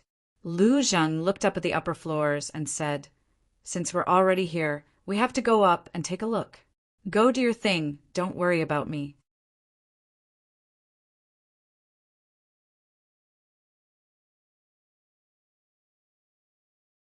Chapter 1304. But looking around, there was nothing except for the vast mountains. "It must be nearby," Qin Feiyang muttered. With the youth's cultivation, it was impossible for him to go far. Swoosh! He turned into a stream of light and searched within a radius of a few hundred miles around the Pill Pagoda. A few hundred breaths later, he found a huge canyon. The canyon covered an area of several miles and was lush with vegetation. In the canyon, wooden buildings were arranged in a picturesque manner, forming a huge tribe. "I've finally found you," Qin Feiyang muttered. He stood on the peak of a mountain on one side of the canyon and scanned the area below. At the same time, in the canyon in a square, a young woman in a purple dress stood on the high platform, her face as cold as ice. That's right, she was Chu Xian. Below the high platform, there were many youths standing in an orderly manner. The oldest of these youths was only 15 or 16 years old, while the youngest was only 6 or 7 years old. Chu Xian glanced at those youths and shouted, "All of you must remember this. The reason why our Heavenly Spiral tribe has fallen to such a state is all because of him." Chu Xian pointed to the opposite side of the square. There was a statue standing there. The statue's appearance was exactly the same as Qin Feiyang's. Those youths turned their heads and looked at Qin Feiyang's statue with hatred in their eyes. "It's him who chased us out of the central divine kingdom. It's also him who killed our old patriarch. But he's very strong. He can even destroy our Heavenly Spiral tribe with one hand. However, our Heavenly Spiral tribe never admits defeat and will never give up on returning to the central divine kingdom. So, I want all of you to remember him. I want all of you to work hard in your cultivation, because only by becoming stronger can we take revenge on him. Understand?" Chu Xian shouted. "Understood." Those youths roared with murderous intent. Even those 5 or 6-year-old children were full of murderous intent. There were many adults around, their eyes filled with hatred. "Hurry up and cultivate." Chu Xian nodded in satisfaction and waved her hand. After the youths left, a middle-aged woman walked up to the stage and said, I know you hate Qin Feiyang, and we all hate him, but you can't tell the children these things every day. It will make them lose their happiness." "Happy? Do we still have the right to be happy now?" Chu Xian snorted coldly. The woman was her birth mother, but there was no emotion in her eyes, only coldness. Alas! The woman sighed deeply, then silently turned and left. Chu Xian glanced at the woman's back and clenched her fists. She sneered. Qin Feiyang, I swear I'll make you pay. Do you have the ability? But before he could finish his sentence, a voice filled with mockery sounded. Who? Chu Xian looked up and saw a white figure descending from the sky. It's you. Immediately.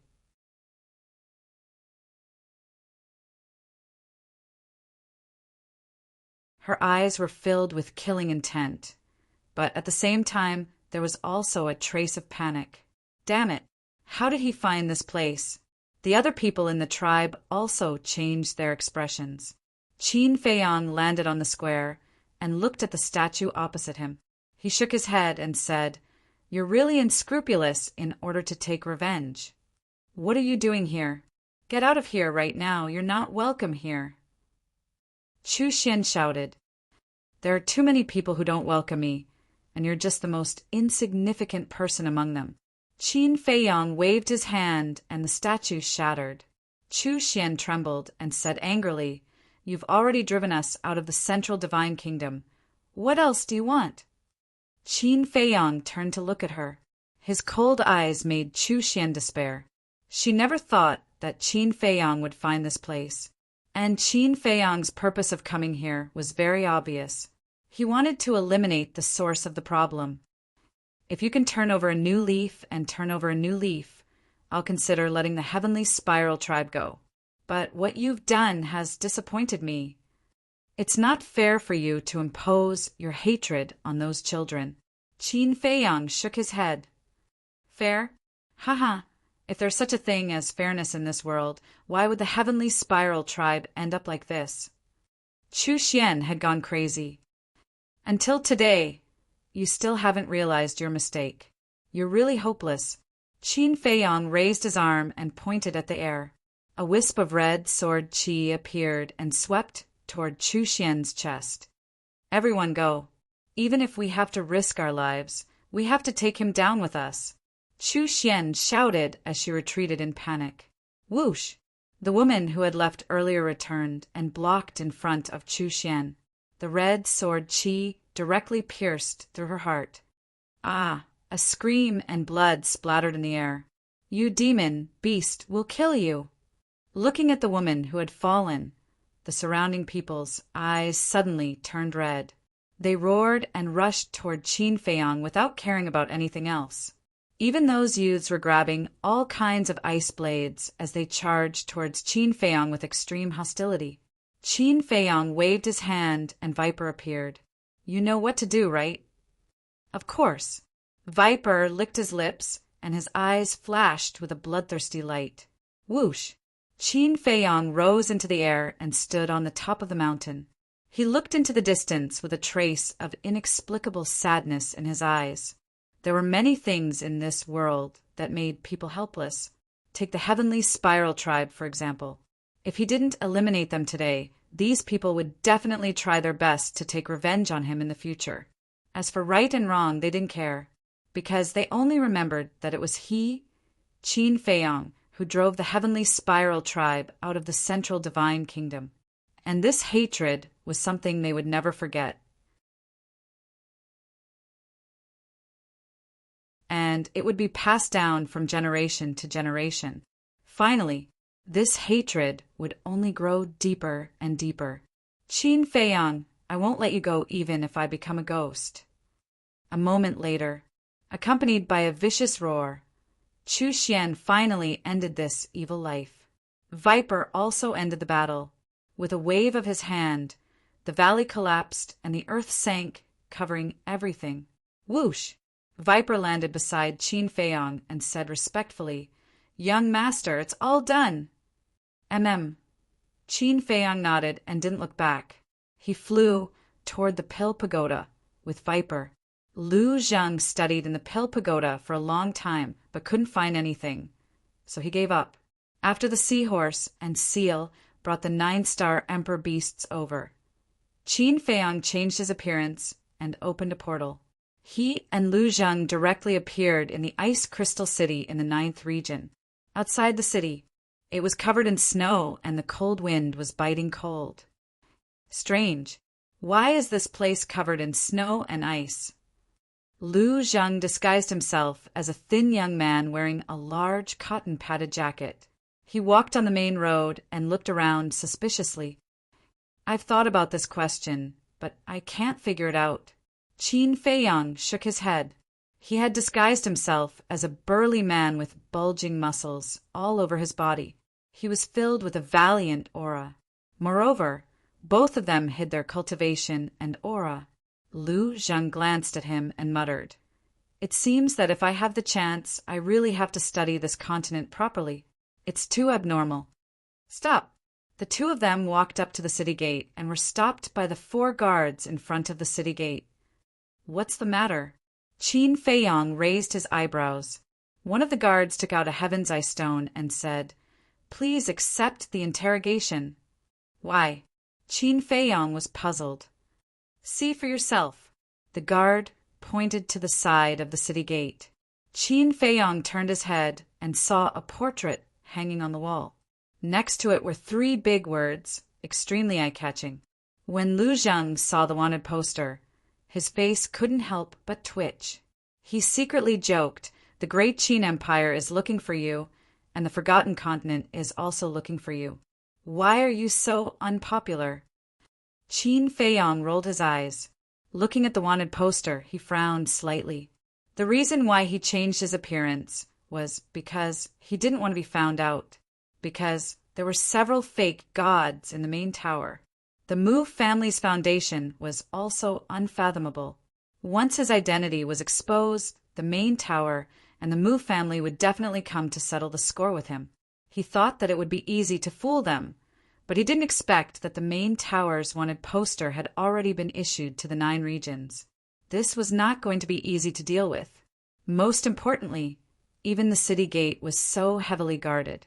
The teleportation altar to the central divine kingdom would definitely be even more difficult to fool.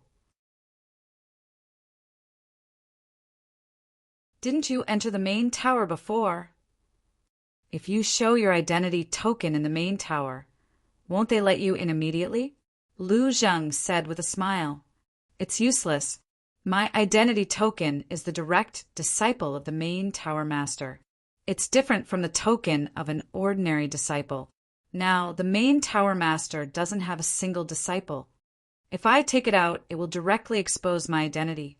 Qin Feiyang secretly said, "In my opinion, you are a jinx.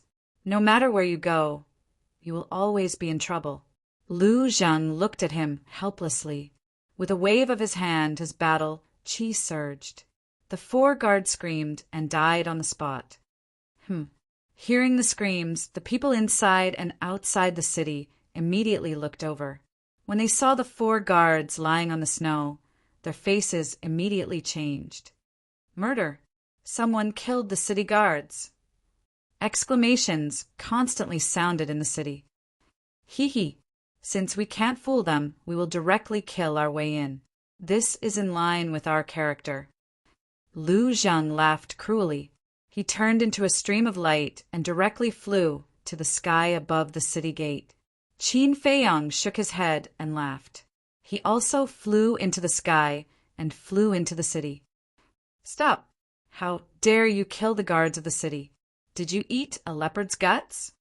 Along the way, there were guards constantly intercepting them, but they were all easily dealt with by Lu Zheng.